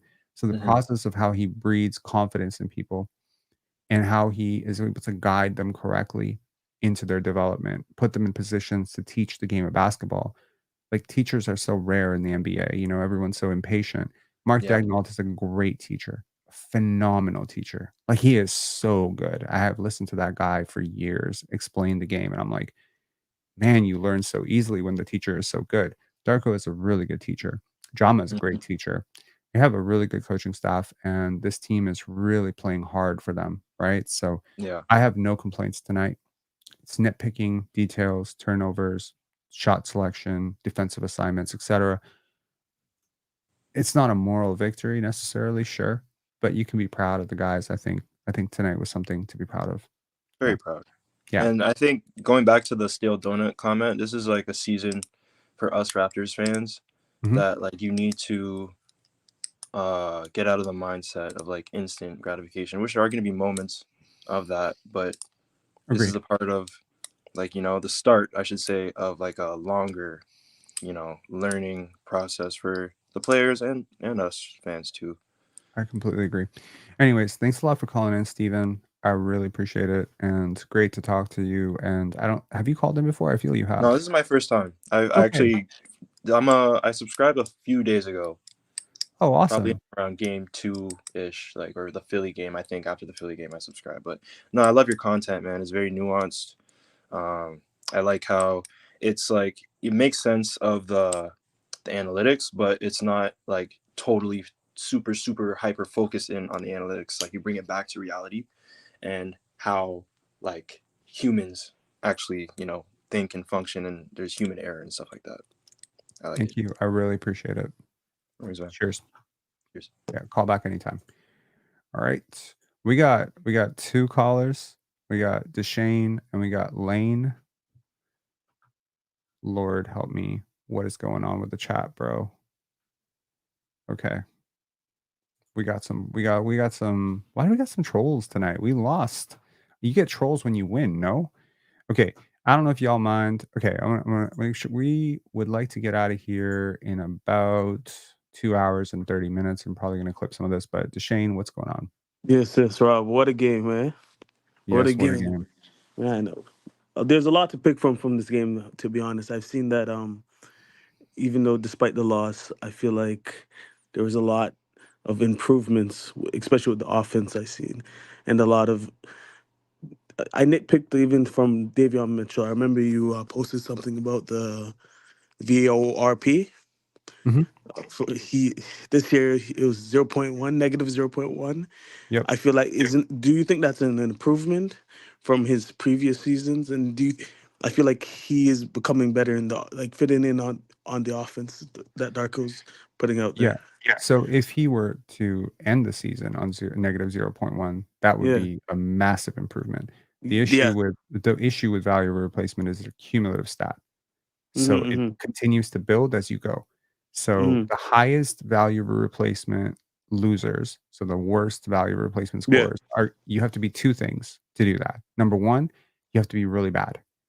Number two, Yeah. you have to play a lot. That's the Yeah. rarest NBA player to begin with. Usually there's a lot of young players. That's why you see Jalen Suggs negative 1.2. That's why you see Mhm. Grady Dick negative 1.2. That's why you see Yeah, yeah. Davion Mitchell negative 0.8. Because for an average 27-year-old, you can't be negative and still get minutes. So it's usually That's right. young That's players right. that bleed those minutes away. And for Davion, this is so far before this game was one of the worst starts that he could have gotten off to from an Mhm. analytics perspective. Mhm. We broke Mhm, down the mhm. lineup data. It's really bad. So yeah. Anyways, I feel like he needs to fix up, like especially his passing. I feel like this is the year where like we're trying to facilitate him into a point guard, kind of like we're trying he's been to. a point guard his whole life. I know, but playing behind, I feel like he's been more like even though he's an undersized guard, I feel like he was set up to defend against like No, this is the defend. role he's played his whole life. I'm sorry. Like he played this role behind De'Aaron Fox last year.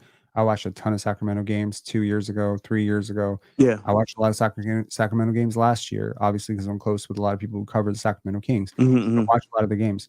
He's not really getting better, and I'm No, being really honest about that. Yeah. because remember that Minnesota game?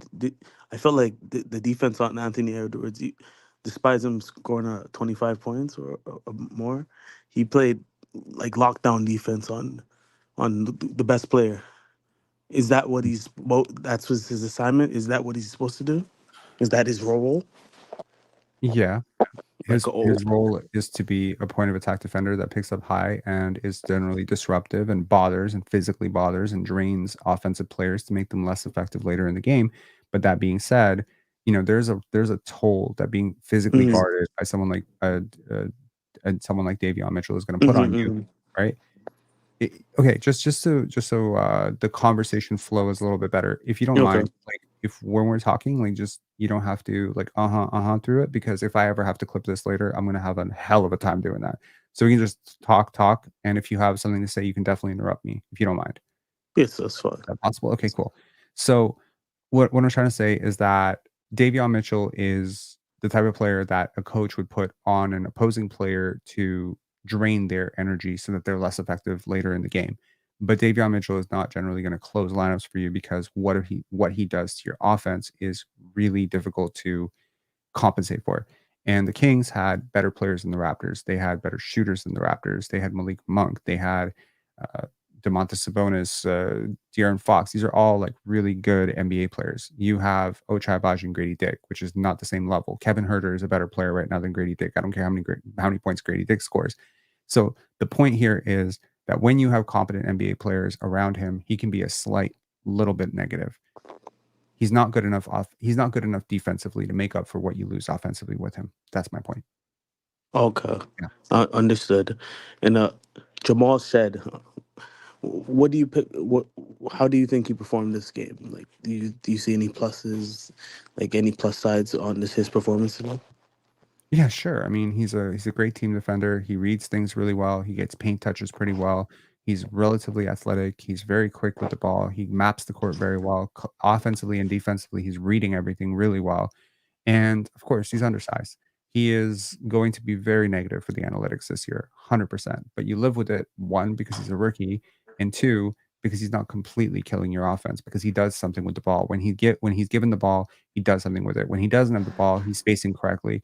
He's not super turnover prone. I know he had 7 turnovers the other day, but I don't think he had too many turnovers tonight. So I don't know. Overall, I think he's way ahead of what a rookie point guard should be. He's ahead of where Fred VanVleet was at the same stage in their careers. He's maybe a little bit further behind Kyle Lowry at the same stage. So yeah. I agree. And RJ, what a game! What a comeback! It's like he didn't miss a few games. Yeah, it was a wonderful performance. I liked how he was very aggressive, especially on his drives, and he wasn't scared to take the shot. He wasn't Absolutely. afraid to be that guy, that primary guy, especially when Scottie Barnes got injured. Right. Anyways, any closing thoughts? It was a great game. Hopefully Scottie is not out for questionable time. So I hope Right. we can have them back so we can have a good flow for the season. Yeah, it'll Thank be you. really interesting to see what RJ does without him. All right, cool. Thank you so much. All right, thank you. Go for it, man. Yo, that was a great game. Yeah, Even though they lost, it was beautiful. It was beautiful. You know what was my? You're breaking tradition already. You got to do the OH thing. Oh, I'm so sorry. I'm so sorry. OH. IO. And I no love it. and I no love and, it. and no Joakim Noah troll this time. Great. How are you doing? I love it. I love it. I'm great, man. How are you? I'm good. I mean, I am ecstatic. Not only did we make we made the Denver Nuggets piss their pants with an injured lineup and no Bruno Fernando in the same night. Hey, Oh Bruno had a good game. This is what he gets. He Bruno had a good game last game. He had an okay game last game, man. I Bruno loved his Sanders, game that was the today. best game of his life. I loved his game today. He was beautiful today. He waved that towel real well, man. He gave out like 20 high fives. Can I please ask a question? If ever there was a night that you needed a 6'11", really strong center, wouldn't it be against Nikola Jokić? You would think so. If they weren't so error prone. Like I think that Darko did the right thing by saying, "Here you go, Mugbo." I think so Mobo, not Mogbo. Mobo, my bad. First of all, I think that it is important to realize that when RJ comes in, someone is get bumped out of the rotation. I initially thought that would be DJ Carton and Jamal Shed. Sorry, Davion Mitchell. They're not going to bump Davion Mitchell out of the thing because they view him as an asset. They view him as a leader. They view him as whatever. But he is killing a lot, like of good things that are happening on the court right now. That being said, maybe there is some element of we don't want Scottie Barnes to burn himself out as the only ball handler on the court, so we want to have another one. But I'm like, well, what do you have RJ Barrett for? What do you have Grady Dick for? Like, I don't know. Like, let's get funky with it, man. Point Jakob. Let's do it. You know what I mean? Like, you just have to get the ball to the half court line, and you're initiating with Scottie anyways. And by the way, last I checked, Scottie drove the ball up the court for most of the first half anyway. So what are we doing here? Davion is basically playing shooting guard, and he can't shoot. So that's tough. But I'm glad he made some threes today. It's a tough game, man. It's just like the roster construction on this. It's like the two things that were really obviously mistakes with this roster, which is backup point guard, which, by the way, very happy with Jamal Shed. Love Jamal Shed. For sure. Shooting off the bench, which really happy with Jamison Battle. These guys are rookies. They're plugging in really nicely. They should not be like forced into this role. I mean, it's fine that they are. I'm not against it, but I'm just saying, like, if you're relying on wins and losses with Jonathan Mobo and Jamal Shed and Jamison Battle right now, like, kudos to them for actually proving that they can do that. But it's like, damn, this roster is thin, right? Yeah, I mean, it is, but it doesn't feel thin. Like, this feels like the best bench we've had since 2020. Okay, is that dangerous? I hear you. So I get that from a pure talent, effectiveness, watchability perspective. But in terms of how many non-shooters you can play at the same time, it's really difficult. Now, I'm willing to say that it will take at least 20 more games of this before Ochai Agbaji is respected as a shooter again. He's not being respected right now. So he's making them, but they're not really guarding him. I would think this team's entire dynamics change if they start guarding him, because now you have a backup guard, big guard. You don't have this on your roster. There's no other player that is Ochai Agbaji on this roster. Am I wrong? No, I agree with you, but I think what I'm kind of thinking of is, sure, if it takes him that long to adjust to that and take that away from Ochai's game, it will. But you're hoping that IQ and Jacoby are back by then, which is really going to help you out too. So then the spacing gets better. Maybe Olynyk's back by then. He's got a really weird situation right now. I hope he's doing all right. But what's the weird situation? Do you know something that I don't know? Just I don't know if I'm reading into it too much. It just sounds like weird language when it comes to his back. Like usually when guys have back issues, they can pinpoint exactly what it is and like give a good estimate of time. I feel like that's usually been I'm sorry, my bad, I gotta clear my throat. I feel like that's usually how I see the injury reports, and for him it's like back out. It's like, well, what's wrong with his back? There's a lot of things that could be wrong with his back. And I feel like there's something that they're like not wanting to say right now. Could it be this? Man, if you sign the dude to a 2-year, $30-some million deal, make him the tank. No. It's 2 years, 25 million. Is it 24? Okay, it's 24, 25. I mean, I'm not complaining. It's not 30. I like Kelly. I'm not complaining. Yeah. I mean, like, I wonder if they were just like, listen, we know what we have in him. We know, okay? And we know we're going to need him at some point this year. But right now, we want to see what these rookies can do. And if he's a little bit sore with the back, then take some time. Like, let's figure this out. He makes things so much easier. Like, he makes things 100% easier. He's a great decision maker. He's your third best passer. He might be your second best passer. After Scottie, I don't think there's a better passer on this team than Kelly Olynyk. So he would just, and in an offense, which requires so much decision making in the middle of the floor, he would be your go-to playmaker for your second unit. He and Scottie it would be so much spacing. Like, I can't even imagine what Scottie would look like with Kelly Olynyk. It would be amazing. Right, exactly. We barely saw it last year because he got hurt. Exactly, and that's my point. Is like you're four out of the 4 guys that are out right now for you. 3 of the 4 are really positive floor spacers. I'm not really even concerned about it. Yeah. Absolutely. What is going on in chat? I don't know, bro. we got people saying they in Serbia they hide your criminal record only if you pay for it. Hey man, there's not only one if thing you money. pay for it. There's not one thing money can't buy. Oh, why is my country catching strays for no fucking reason whatsoever? Is this a Jokić retaliation? Oh my god. It is what it is. No, I think tonight was great. Your boy Jamison Battle continues to impress. The Locked On Draft dudes gave him a big shout out, but it was somewhat mockish because they said, I guess Jamison Battle is leading in Rookie of the Year. Now I'm kind of wanting Jamison Battle to win Rookie of the Year. I want him to become the first undrafted player to ever win Rookie of the Year. Would that be crazy? He can. This is a really weak draft class. Like tonight, the first and second overall pick played, and nobody even knew about it. Like, when's the last time that's ever happened? Oh yeah, we knew this draft at the top was pretty ass, right? Which is why I wasn't crashing out over losing the 8th overall pick at all. Like once I got a real good foot into the draft, but I remember making a video saying like this draft is underrated because the back end of it is just full of role players. And I was looking at guys like Yves Missi, Ryan Dunn, Jonathan Mobo specifically, and just saying like, man, if these guys are available in the 30s, this is a very, very actually the crazy thing is, so I thought initially that the top was weak, but the middle and the back end were normal. I'm now looking at a lot of these players and I'm like, Jamison Battle undrafted, Jamal Shed 45th, Jonathan Mobo 31, Ryan Dunn in the 20s, Yves Missi in the 20s. I'm actually now starting to think that actually from pick 15, Kalel Ware, all the way to Jamison Battle undrafted, I think this draft will outperform other drafts. So it's almost like you took all the talent from the top and you peppered it out through the rest of the draft. And again, people want to judge drafts by LeBrons and Melos and Wades.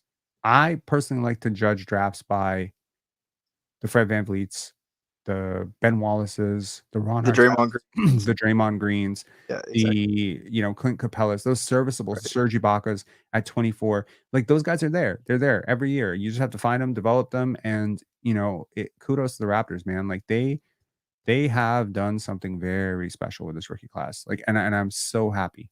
I'm so happy. But please believe this is very huge credit to not only their scouting department and their executive staff, but also their training staff and their coaches, because there's no way in hell that James Battle is just doing this on any team. Like I feel like the requisite work and talent has to be there. They had to identify the fit. He's so smart. He's so freaking smart, bro. You have to have talent around him for it to work. Like you drop him on the Washington Wizards, forget about it.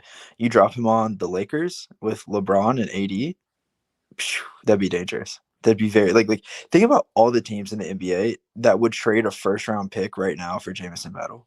Like contending teams. And that could be a fake first round pick.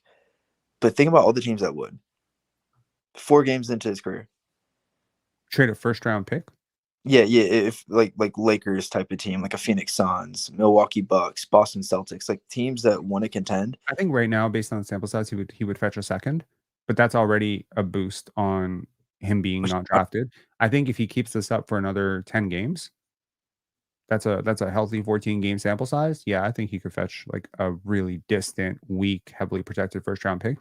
And if he were to keep this up for a whole year and he was like to shoot 40% and he's 23 years old and he can hold his own on defense, which is like, what? He can be 3-and-D? Oh my God. Well, dude, you know who he reminds me of?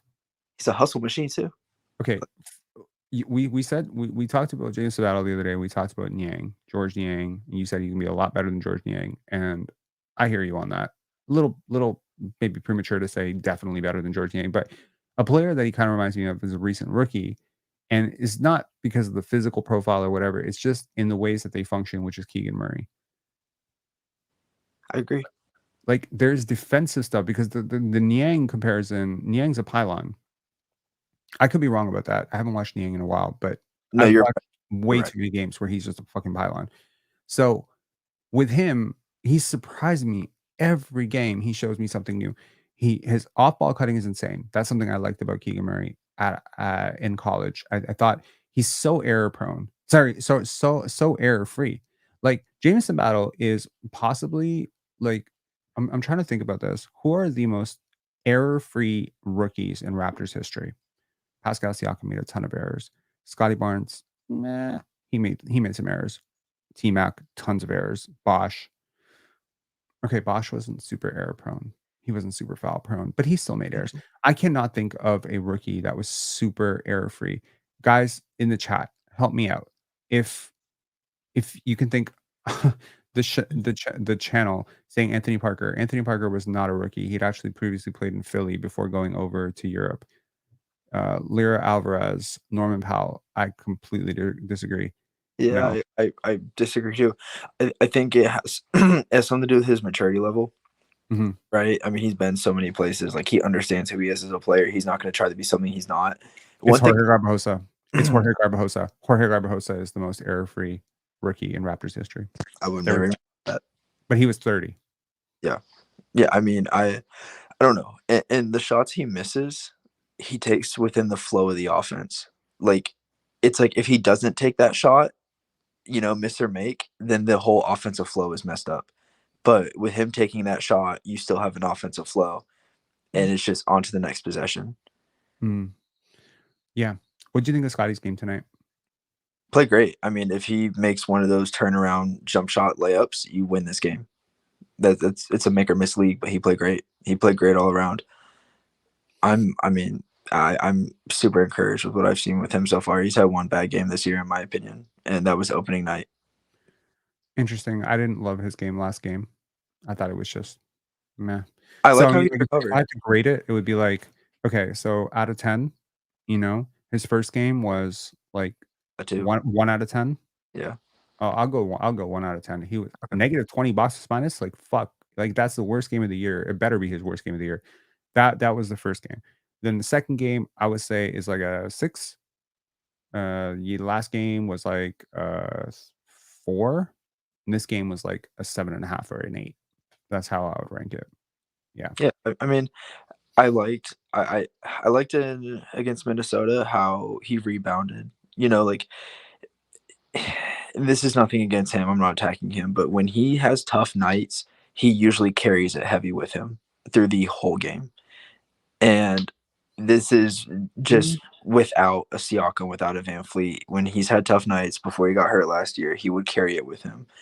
Before it was the fact he wasn't getting opportunities and he'd have to show off in the fourth quarter, right? But I liked how against Minnesota, he rebounded, he stayed mentally composed, and he went to work. That's fair. Yeah. I mean, that's not putting him on blast or shredding him. I mean, that's just honestly what I see. These are growing pains. These are important things. He knows it. I know, you know, his people know it. The coaching staff knows it. There's no secret here, you know, about some of the ways that he's going to have to succeed. I mean, obviously, you know, getting a little bit more composed and balanced on your footwork before you go into that shot is going to keep you more unbalanced for the shot. I do think he's getting fouled a lot, and I don't think he sells it very well. There was that one rip through that he did where I was like, oh, that's new. You know, that's new, where he got to the line, because he usually doesn't force that. He usually doesn't pull his hand through and then flail, forcing the whistle. He just takes the shot, and because he's so strong and the defender hitting his arm or elbow or face or whatever is so weak, we just don't see it as a foul. But if he's going to the line and making those free throws, then we'd be like, great, he's scoring 30 points a game. So I think the one thing that I'm glad you called, because I think you would be the best person to talk to about this.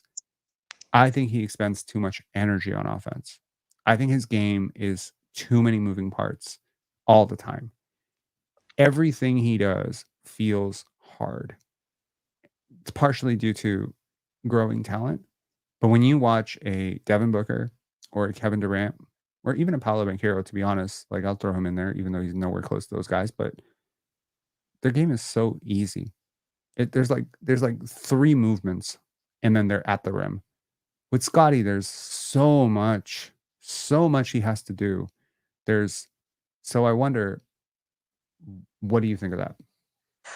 I mean, I 100% agree with you, but if he's been this successful so far with it being tough, imagine how successful he's going to be when it gets easy. Like, he has the talent in the world to make it easy. I don't see a way where he can improve. I mean, this is a 22-year-old kid. Like, there was one play, I forget, was it against Minnesota or was it against Philly? I can't remember. But where he was in the post and he had a smaller defender on him and he had the ball and he passed it out. I think it was to Davion Mitchell. And then Davion wanted to feed him again in the post and he came to the ball instead of establishing deeper positioning on the defender. And it's like, that's a simple thing to where if he establishes deeper positioning on him, gets that ball, you know, there's not going to be weak side help. I think it was Philly because Drummond wasn't in the game. So there's going to be no weak side help. And then if there is, you have shooters. I think Grady was in the one corner and I forget who was on the wing, but I mean, it's just little things. It's just little things that are extremely fixable. I mean, it's not like he's struggling to score. Like, I've seen so much improvement this year on his game around the rim. Like, he's been so much more creative around the rim this year. Yeah. I mean, it's nothing that I'm necessarily concerned about. I think it's just little stuff that's going to he's going to end up getting better at because he's 22 years old or 23 years old or whatever. Like, he's young as hell. He's going to get better. And if he's putting up these numbers and putting up this efficiency now with making it look hard, imagine what he's going to do when it looks easy. Like an early Siakam, I know they're not comparable players at all, but an early Siakam was a hustle machine, had the fight for everything, right? What happened when he got 3-4 years under his belt? All of a sudden his game looked easy, right? Same thing with Scottie. He gets another year or two under his belt, it's going to look a lot easier. I think he just needs to be more efficient with his movement. He moves too much. There's too much movement. There's way too much. He's so strong. But is that more of an aesthetic thing? Or is that more of a... No. I don't think it is. I don't think it's... Well, I mean, explain what you mean by aesthetic thing. Is that more that it just doesn't look good, but the result is there? Or is that more you think that if he didn't move as much, the result would be better? I mean, I'm not challenging you on it. I'm just asking. No, I mean, feel free to challenge. I think, like, There are certain players whose games are predicated on hustle and energy and motor. They're not stars though, because stars need their legs for jumpers. And when you are as huge an athlete that can cover as much space as he can, he takes too many steps in the game, is my issue. Like, part of it is his motor and his role on defense. The fact that he rotates so often, the fact that he scrams. But even the simplest thing, it's so much harder because he takes so many more steps. So he'll maybe come down the court and then he'll buzzsaw over to the other side of the court, try to park it down into the paint, cut, and then he'll, because he has great basketball instincts, but he has to almost go against his instincts to do certain things. So like let's say for instance, the complete examples of opposites are Kawhi Leonard, which is like an effortless player, and Scottie Barnes, which is an all-effort player. Right. So a Kawhi Leonard is probably not going to handle the basketball. He's going to slowly jog up the court. He's going to park his ass at the pinch post, and he's going to demand the basketball. That's easy. And if he's not going to do that, he's not going to be setting a screen.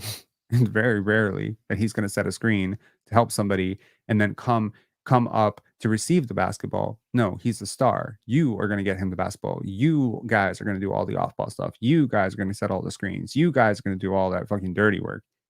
Boardman Gets Paid was high school. Kawhi Leonard is not like, he's not doing that shit now.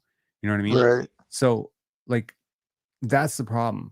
But with Scottie, the exact same thing. Here's what's going to happen. He's going to dribble the ball himself. He's going to sprint it up, right? Even if he doesn't have an advantage, he's going to sprint it up because it's the right thing to do to try to look for early offense. Then he's going to dribble it out. Maybe he's going to pass to Grady in the corner. Then he's going to go set a screen for Davion Mitchell, which is like, why? Fuck Davion Mitchell. Why are you setting a screen for him? And then Davion is going to come up, and then you're going to pass Davion the ball. Now, look at how many steps Scottie's already taken that are extra steps. Now, Davion is going to probably, because he cannot do anything against the standstill, he's going to have to find an advantage, and he can't generate an advantage. He's then just going to flick the ball over to Scottie. And now Scottie's going to get down into the post, and he's going to try to do something, but he's not going to go right into the post. He's probably going to dance around a little bit. He's probably going to try to find angles into the post. So he's going to have like so many wasted dribbles, so many wasted steps, so many wasted bumps, so many wasted screens. I see what you're saying now. Relentless energy. And the same thing is true for defense. So if you look at a Giannis Antetokounmpo on defense, where he is in the lower third, he's taking like 8 steps, 12 steps. He's not closing out chopstick. He's not jumping out and like trying to track ball handlers full court. Scottie made his bread and butter in high school against lower competition, playing balls out. And I remember those tapes of Scottie Barnes clapping in people's hands in grade 10, grade 11, and he was just all energy, all motor. Totally different doing this against the NBA. You know, he mentioned this after his second year. He said, I have to be in better shape to play the way I want to play. The way he wants to play is, in my opinion, impossible. There's no athlete I've ever seen try to do the things that he does on a basketball court. He wants to be the best. His size. At his size too. That's the other thing. At his size, because there is the physics of just being that big as a human being and trying to move around. Like you can see, you know, people clown Jokić for being, you know, like fat or whatever because the aesthetics. He's in such good shape. He has such crazy conditioning for him, but he takes so many plays off on defense to rest. The other thing that I think would help him tremendously is by getting to the line, you slow the game down, you give yourself a breath. That's why great scorers get to the line so that they can give themselves a breath. If I compare on the one hand Kevin Durant, on the other hand Scottie Barnes, they may both score 2 points, but one of them worked 50 times harder for those 2 points. Right. And that I think is the issue. Now that he has transitioned over to star, he has to lose all of his role player tendencies, which is really hard to do for a star. Exactly. And how much has that always been just his game? You know, because of who he's played with in high school, because of the coach he played for in college, right? Like how much has that just always been his game? Like that's very hard to forget as a player. That's really fair. That's fair. But you know what? A lot of stars did it. Paul George, he forgot it. Kawhi Leonard, he forgot it. These guys were not superstar type of prospects coming out. Shai Gilgeous-Alexander hustled a hell of a lot more, did a lot more moving around and setting screens when he was not a star.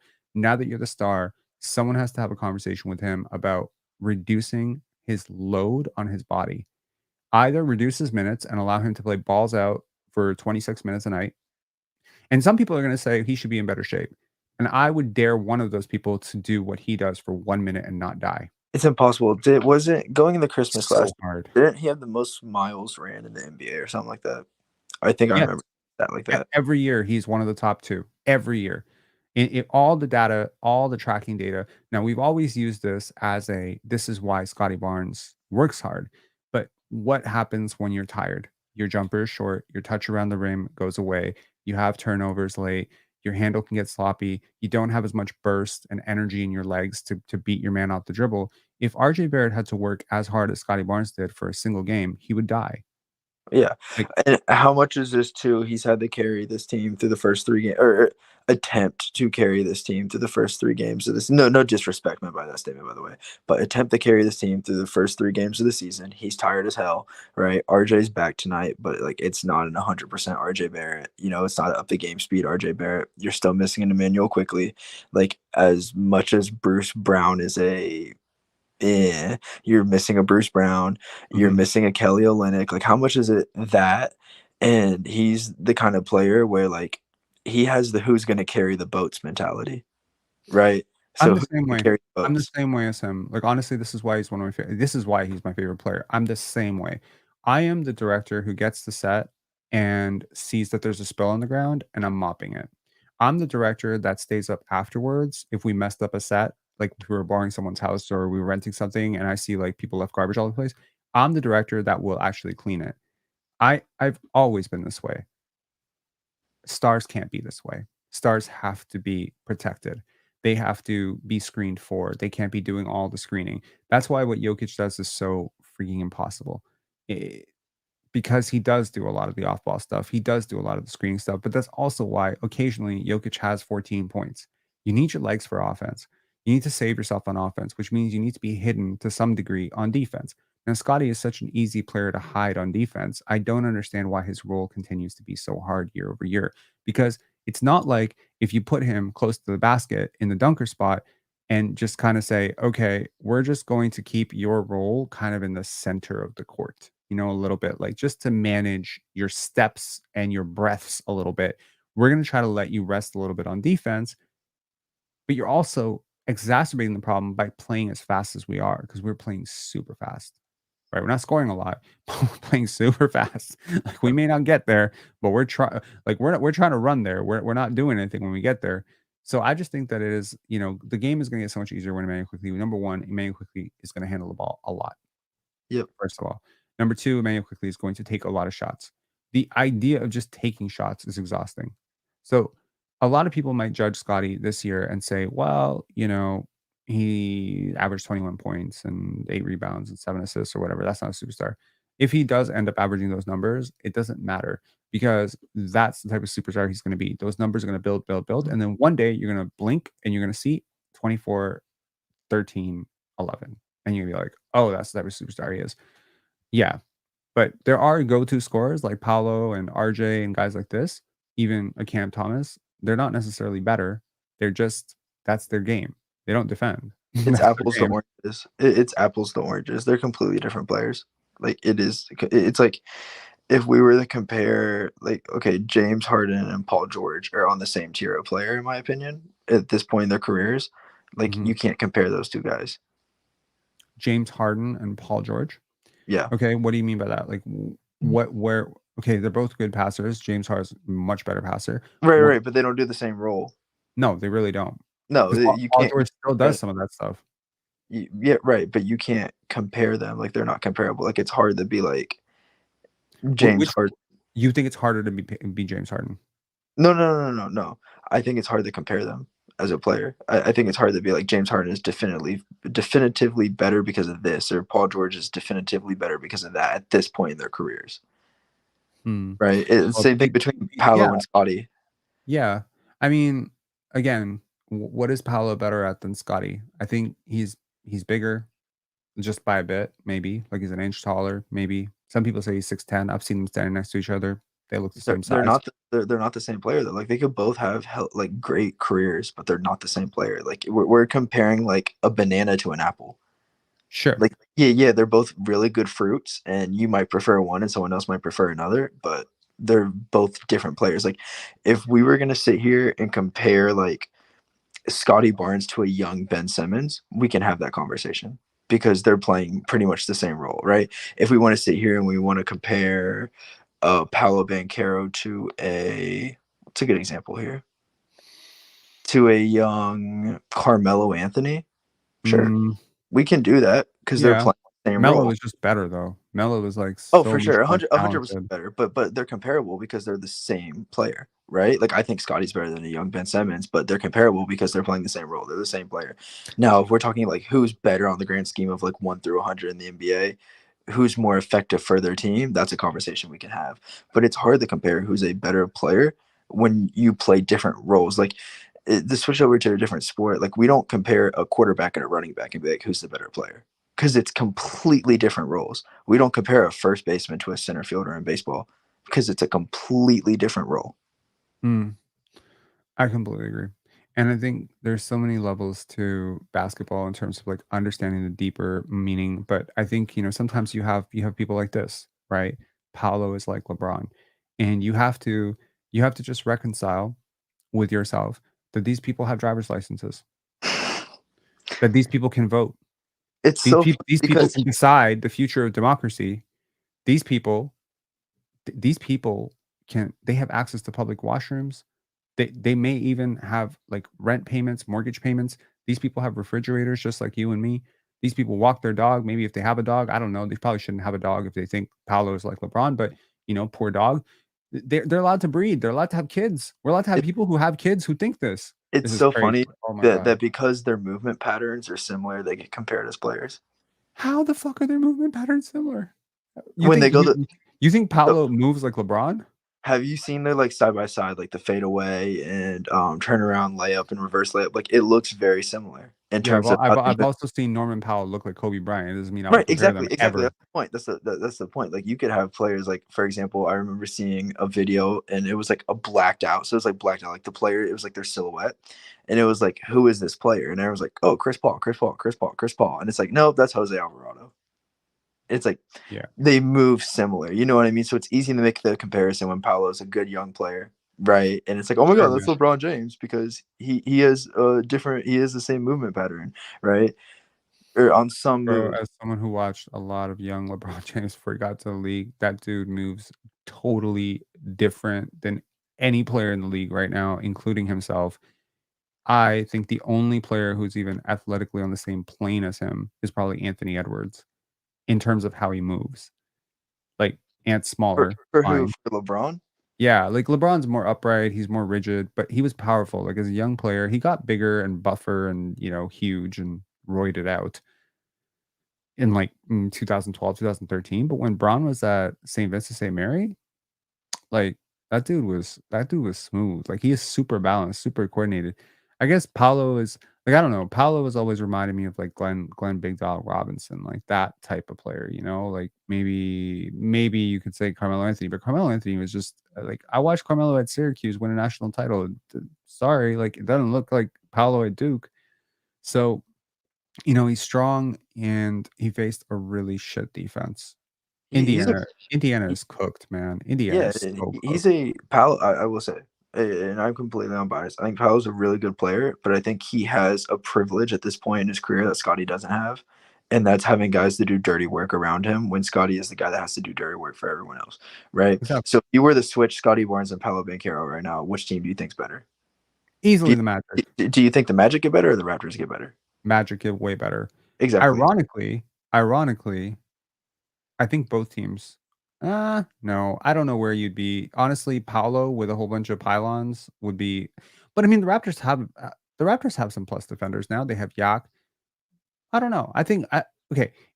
Honestly, I think both teams are good with what they have because But I do think the Magic get better. I think the Magic get a lot better. I think I wouldn't be shocked if the Raptors held even. He's a good player. He's a really good player. It's He's just fine. He's a fine player. we're comparing a banana to an apple. At the Yeah, end of like I think Paolo tops out at like okay, you know who he actually is? I don't know. I can't believe I haven't said it yet. He's Julius Randle. He's 100% Julius Randle. Like watch Julius Randle play basketball for the Lakers early on I or the agree with Knicks. that. He's I like agree with that call. he's like Julius Randle. Fuck Carmelo Anthony. Carmelo Anthony was a different class of player in my opinion. I agree Paolo with might get there someday, but he's Julius Randle. So basically Julius Randle, and we're comparing him to I don't know, mini Nikola Jokic. Like wow. Okay. Yeah, they both might get 20 and 10 every now and again, but it's not the same. I don't know, man. Empty calories. I don't really rate it. I had not watched the game, but I remember early on last year, Siakam lit the Pacers up. I think he had 36 points, the easiest 36 points of his life. And I was like, oh, bro, this team is trash. That's how I felt about the Pacers. I just thought they were so bad. And admittedly, they went way further than I thought they would. But what's interesting is maybe it's important for Scottie to do all this stuff so that everybody else is doing it too, right? Tim Duncan was always a positive defender. KG was always a positive defender. Actually, I think Scottie's like KG. Scottie's a lot like KG, I think. Like that sort of mold of player. Kevin Garnett, that type of player where you hope that more of the prime stuff comes, but like he needs like a scorer next to him. He needs your RJ Barrett. He needs that. But it doesn't change the fact that KG is like the best player in the league for like 3 years, Like you can be great in so many different ways in the NBA. People have like a very rigid, very narrow perspective on how you can be like a superstar. Like a superstar has to be Michael Jordan. No, superstars can be Larry Bird. Superstars can be Bill Russell. Like the superstar element is just how much do you impact the players around you? That's it. Scottie is taking superstar coverage and he's doing superstar stuff on both ends, in my opinion. So yeah, I agree. So do you think maybe that's where the Draymond Green pre-draft comparison came from then? Was the fact that he does so much and no one else could put a finger on it other than saying, oh, that's just a Draymond Green clone potentially? Because he does do so much on defense. He does do so many little things for you on offense. He's a hustle. I actually, weirdly enough, I just think his athletic patterns are not quite Draymond. Like I No, think no, not Draymond is at so all. Not quick. at all. So like, actually, it's Jonathan Mobo who reminds me of Draymond. I 100% agree with that. I 100% agree. But do you see how like the media could confuse that as like instead of saying Scottie's a potential superstar because he does all the little things, he's a Draymond Green? Oh, I get it. I totally get it. But people misvalue all the time. People misvalued Kyle Lowry for years. They tried to act like this was DeMar DeRozan was the best player on this team and you can't go far. I'm like, bro, are you crazy? Like Chilltown Hoops on Player's Choice, every time he brings us up, I try to correct him. He says, I used to say that Kyle Lowry couldn't be a starting point guard on a championship team. And I'm thinking to myself, bro, Kyle Lowry is the definition of a championship point guard on it's not because he won, but it's because if I'm starting a championship team, that is the point guard that I want. I want a point guard who can be on ball. I want a point guard who can be off ball. I want a point guard who's a great defender, a great rebounder, who's switchable and versatile. I want a point guard who's selfless, who can actually impact the game while only taking 5 shots, but can also sometimes put up 30 points. I think Kyle Lowry is the best type of point guard to have for a championship team. I think Steve Nash might be the worst type of point guard to have for a championship team. Give me a Kyle Lowry. Give me a Drew Holiday. Give me a Derek White. Like give me guys like that who are going to do the little things, who are going to be reliable for you, right? I think Kyle Lowry is the Michael Jordan of Kyle Lowry's, right? Yeah. If that makes sense. And then you got a guy like Derek White, who's maybe like the I don't know, like Tim Duncan of Kyle Lowry's, right? You know what I mean? Like give me guys like that. Give me guys like that. Like everyone always thinks the sexy guys, the sexy point guards are the ones who can lead a championship team, like a Kyrie Irving, like a Luka, like a Damian Lillard. Like I don't like, obviously Kyrie's won a championship. I don't think a guy like Damian Lillard's ever going to win a championship, and it's not because he's not a good player. He's a damn good player. Like at his peak, he's a top 2 point guard in the NBA. I just don't think his play style constitutes a championship guard, and that's my opinion. I think if you put the right things around Damian Lillard, he can certainly win one. I mean, he has a lot of things that you would need, but yes, I mean, look, Jamal Murray won a championship.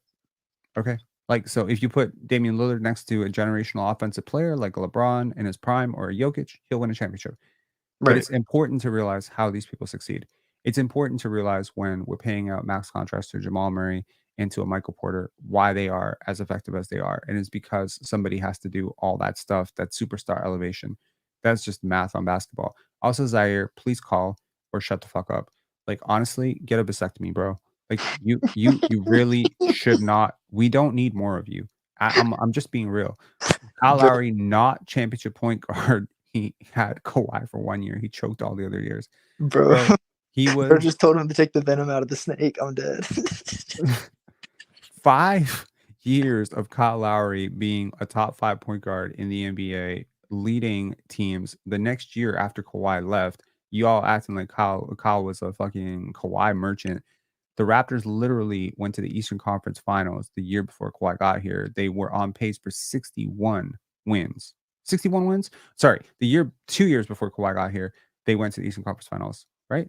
I think that was it. 2016. They went to the Eastern Conference Finals. 2017, 2017, 2018. They got second rounded by the Cavs. Bingo. Okay, so it was 2016, 2017. They went to Eastern Conference Finals. That was with Kyle Lowry being their best player. And also, the very next year, Kyle Lowry remained a top 2 player on the team. Bro, and they were on pace for 61 wins. And then we had the bubble. They lost to LeBron. Like, who wouldn't lose to LeBron? Prime LeBron in the East was crazy. Yeah. Nobody was beating LeBron and Kyrie in 17, 18, other than Golden State. That's Right. it. That's it. Like, absolutely. Oh my god. Zigsaw Puzzle saying, "Careful, Rob." Okay, so I've had a lot of time to think about this. A lot of time to think about like how I'm gonna push back. When I'm pushed, how am I gonna push back? And I've determined that people can get away with a lot of things if they say things in a funny way. I am not neurotypical, so I have to literally like read about this. So from what I understand, you human beings take, like if someone says something deadpan, it can be very controversial. It can be very dangerous. But someone can joke about the same thing, but if the tone is adjusted slightly, it's funny.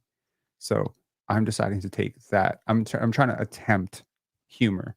Like I'm like a cyborg. I'm like AI. I'm like a AI human being trying to put together a personality on the fly.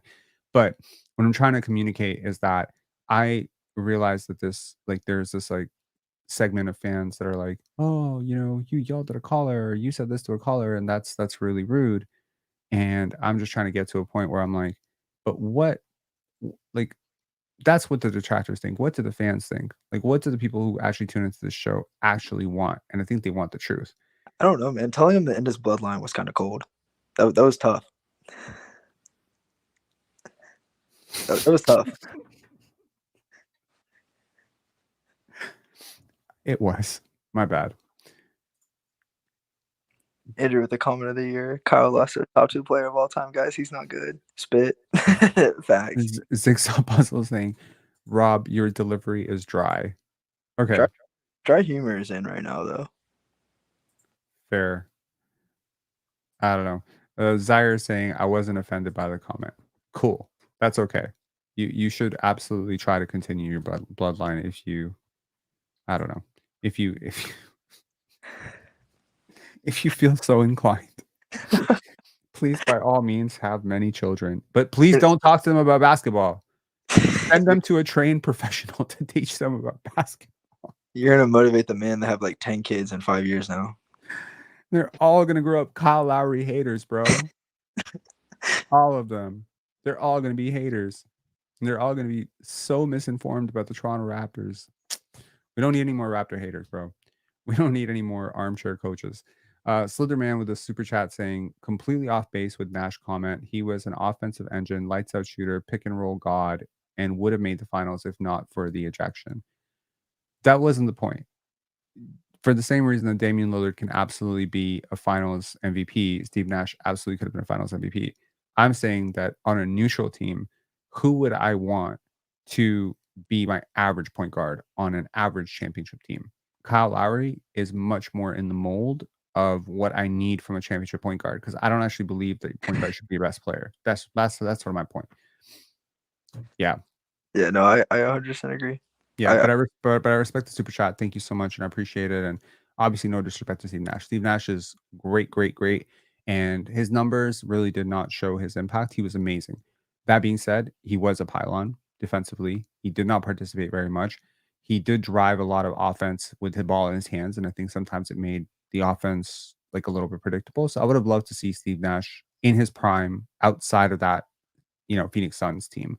I think it would have been really interesting to see him in the Steph Curry role, for instance, where he's shooting more. You know what I mean? But like even Steph Curry won championships when he started guarding. Steph Curry became a much better defender. I don't know. There's a Kyle Lowry, Jamal Murray on a championship team. Kyle Lowry easily. If you replace Jamal Murray with Kyle Lowry on that 2023 Nuggets team, they're so much more lethal. Because Kyle works really well off ball and on ball. Like he's one of the only But can players. he shot create like Jamal Murray? I don't necessarily know if you need it with having Jokić and Michael Porter and KCP. I feel like there's a lot of guys on that team that already do that. Like, not that Jamal's not good at it, because obviously he is, but I think a guy like Lowry who could be a defensive stopper for you would have been absolutely amazing. I just don't think that we properly value what it means to be a net positive on defense, because what you can stop and what you shut down. Right now, there's a couple of lazy closeouts today. I don't want to call it lazy because lazy is a bad loaded term. There were a couple of missed closeouts from Scottie Barnes today. 100%. There were quite a few like missed contests. There were missed rebounds, and the Raptors paid dearly for it. If we go down and break down the film, Scottie costs. I say Scottie cost, but I should be saying Scottie could have saved this team at least 10 points defensively if he wasn't so gassed. So yeah, something's got to give. Either you're gonna have to cut his minutes down, or you're gonna have to play slower, or you're gonna have to cut his defensive role down so that he's not in a position. Because I would rather an Ochai Abaji be in his position but have fresh legs, right? Than have him be in that position and not be able to close out because he's so tired. I agree. And something that, so just want to respond. A few of the comments are saying that Murray made big shots that playoff run, which I mean, I'm not opposed to. Obviously he did. I mean, I understand that, but I think having Kyle for a whole game over Murray gives you so much more value, because maybe you don't need that big shot at the end to win it, because Kyle does so many little things for you. Like, think about how many, like, what he averaged this season. Like, I think he averaged what, like 85 charges a season, something like that, right? So I mean, if he gets you a charge, gets in a passing lane, right, creates offense for other people, maybe the way that Jamal Murray couldn't, that final score looks different than Jamal Murray having the make magic at the buzzer. Yeah, but you've been around sports long enough to know that the sport always tends to even out, right? Like the score will inch towards 98 somehow, right? The other team is reacting to the score, you're reacting to the score. So we can't just subtract points, like be like, oh well, Kyle Lowry would have saved you 5 points on defense, and so therefore the score would never even got to that point. But in the playoffs, what you're saying holds more true. In the regular season, it almost never does, in my opinion. I 100% agree. I will die on the hill that Kyle Lowry is probably one of the most valuable championship point guards of all time. I would say top 10. Yeah, and I think my major argument was, if you put him on any championship team in NBA history, they're good with it. I'm not saying they're better off or worse off. I'm not saying like, oh, the Lakers in the 80s with Magic Johnson would be happy to swap him out for Kyle Lowry. No, they'd be fucking screwed. Right. But they'd be good with it. As in, they'd still be a really good team. They just wouldn't be the Lakers. They wouldn't be Showtime. I think consider him on the Shaq and Kobe Lakers in place of Derek Fisher. Perfect. Consider him with Michael Jordan and Scottie Pippen. They just put Kyle Lowry through all time. Consider him in place of Tony Parker on the San Antonio Spurs. Great. Kyle Lowry is the prototypical championship point guard. Like, that's what you wish for. The only thing that you would look at in Kyle Lowry on face, and you would say he's too small. Like, you would prefer someone 6'2", 6'3", 6'4", like a Gary Payton. But my view is Kyle Lowry played like he was 6'6", so it doesn't matter that he's 6 feet. Right. It very rarely ever. He almost never allowed it to impact him. Also, his toughness is infectious. Lowry instead of Mario Chalmers would have fed families. Miami might have won as many championships as LeBron promised. Oh my God! Like they would have won 5. Like, Kyle Lowry drives winning more than Chris Bosh does, way more. Oh, Kyle Lowry is a better player than Chris Bosh. I will die on that hill. That's the hill that I'm willing to die on, and I don't give a shit if people push back, on the internet, because they value Chris Bosh's 20 points and 10 rebounds. I don't care. I know what creates winning, and Kyle Lowry creates winning. Like, Kyle Lowry is a winning player. He does everything he does wins. Scottie's the same way too, except like he has Kyle Lowry stuff. Like, he has a lot of the intangibles that Kyle has. Kyle will take a charge. Kyle will make a defensive play. Kyle will strip a basketball. Kyle will dive dive on the floor. Kyle will, get rebounds that are out of his position. He'll push the ball. He'll bump guys. He'll be physical on defense. He'll take charges. Like, there's so many things that Kyle does. Like, they don't show up in the box score. So they're Thinking Basketball once made a video about Kyle Lowry's. I think it was one of their first videos ever. It's called The Little Thing King. And it just perfectly encapsulates the spirit of Kyle Lowry. And it's all those things that basically make a basketball player great, but it's actually not what gets noticed. So do you think he's a Hall of Famer? Kyle Lowry? Yeah. If he doesn't make the Hall of Fame, we will riot. Thank He God. is 100,000% lock to make the Hall of Fame. Kyle Lowry is a first ballot Hall of Famer, 1,000%. There's no chance in hell he doesn't make it. Praise Zilch. Jesus. Praise Jesus. Yeah, he had a better career than Chris. He had a better career than Chris Bosh. Bosh is in. He's had a better career overall. I know the impact may not show it. I think his career is on par with Vince Carter. On par, if not better, because he won the championship and he had more All NBA stuff and whatever. That's not crazy to say. He won more. So look, I like Vince more. I still consider Vince the greatest Raptor, whatever. But I think Kyle Lowry, in totality, has had a career on par with Vince. Thank God. I don't get on Facebook much anymore, especially the Raptors group chats, but I was regrettably on there the other day and I saw people bashing Kyle Lowry, saying that he's not a Hall of Famer, and I was like, oh my God.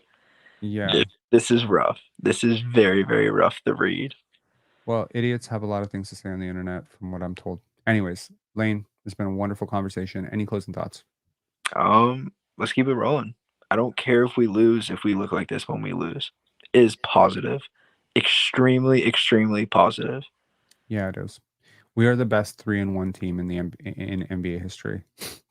By far. We have the Sorry, 1-3. 1-3. I flipped it. My bad. Cooper Flag completely out the door if I have my way. But 1-3. No, we're not. We're the hardest working 1-3 team in NBA history. We're definitely not the best. We might be one of the worst, but we're definitely trying. We're definitely young.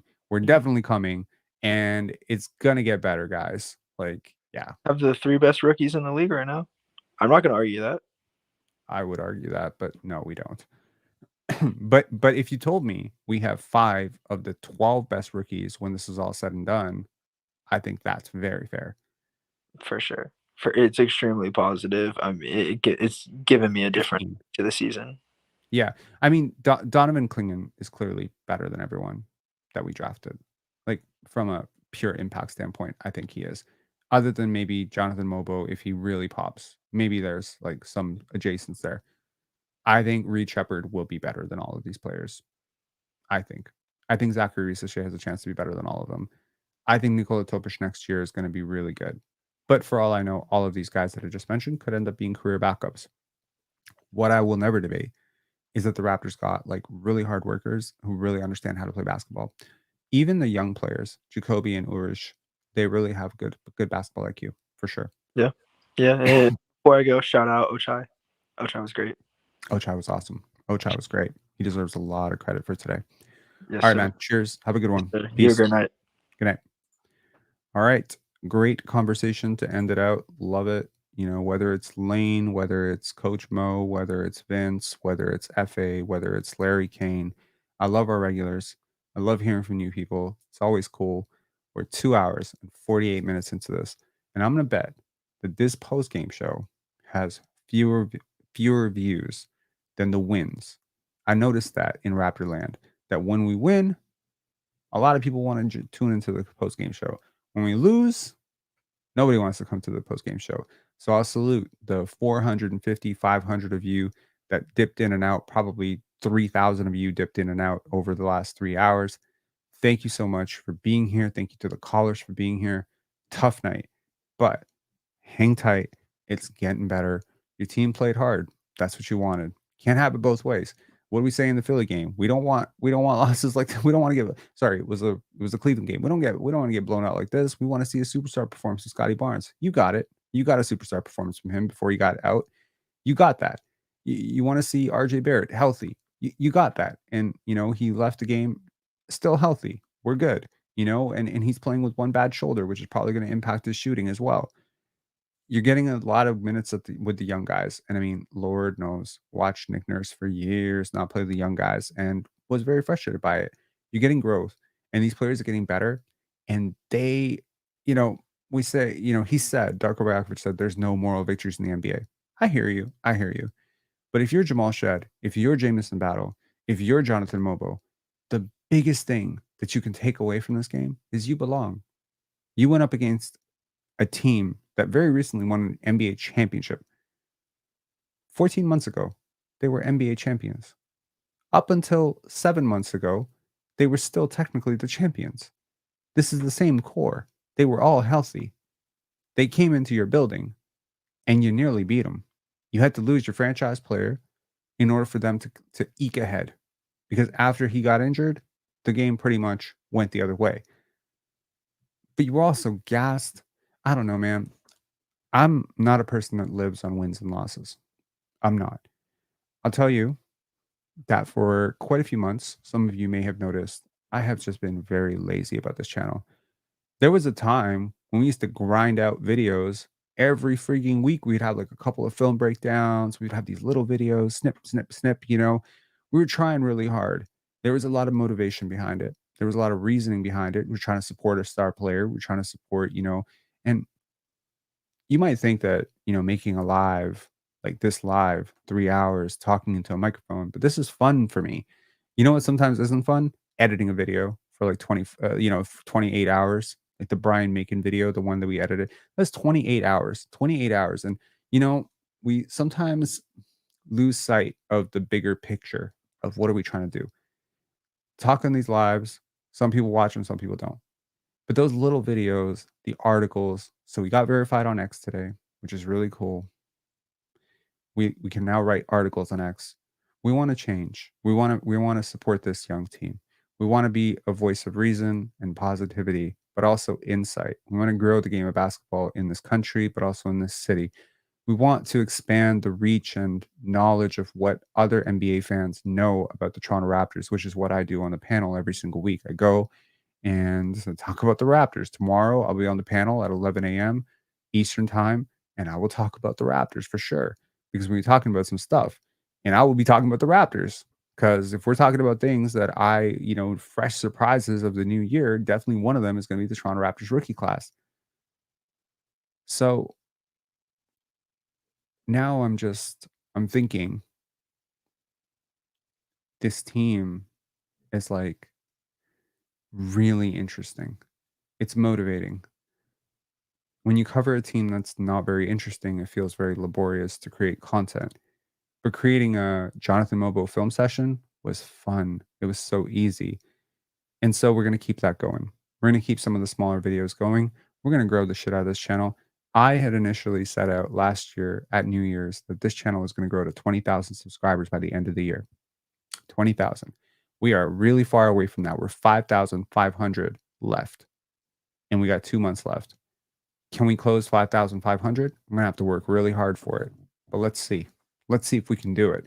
Keep the super chats coming, the e-transfers. They help a lot. They help tremendously because they make it easier to spend so much time on this. But the truth is, they're just what they are is gratitude. It's gratitude, and it feels good, and it feels nice when people do that. But what is the most important thing here is that I feel good about my effort. Every day when I go to bed, did I do what I needed to do for Messiah basketball? Was I honest? Was I fair? Did I lose my mind and told someone to get a vasectomy? My bad. Zaire, you're free to troll. Do whatever you want, man. And that's what the Raptors should do tonight. Is they should close their eyes, they should go to bed, and they should feel very, very good about the effort that they put together. And for Jamal Shed and Jonathan Mobo and Jamison Battle, guys who were playing collegiate basketball, one of whom wasn't even playing in a super tough conference last year, the hardest thing for a rookie to do is to have the confidence in their game. A lot of rookies they lose confidence in their game because they get stuffed at the rim a couple times. Jamal Shed's not losing confidence because you block him a couple times. He just come back at you. Jamison Battle. Some people lose confidence when they go undrafted. Not this guy. Jonathan Mobo. How many times did Jonathan Mobo get blocked? In the first game, he could not connect. I think we went an entire 2 games without him even making contact with the rim. Air ball. He does not carry it up. And I can say that confidence is internal, but it's also external. in certain environments breed confidence. The Raptors are breeding confidence in these young players. And I've watched a lot of successful organizations build up championship cores. This is exactly how you build up a championship core. Remember Dwayne Casey? Pound the rock. This is Pound the Rock. Darko Rajakovic version, Pound the Rock.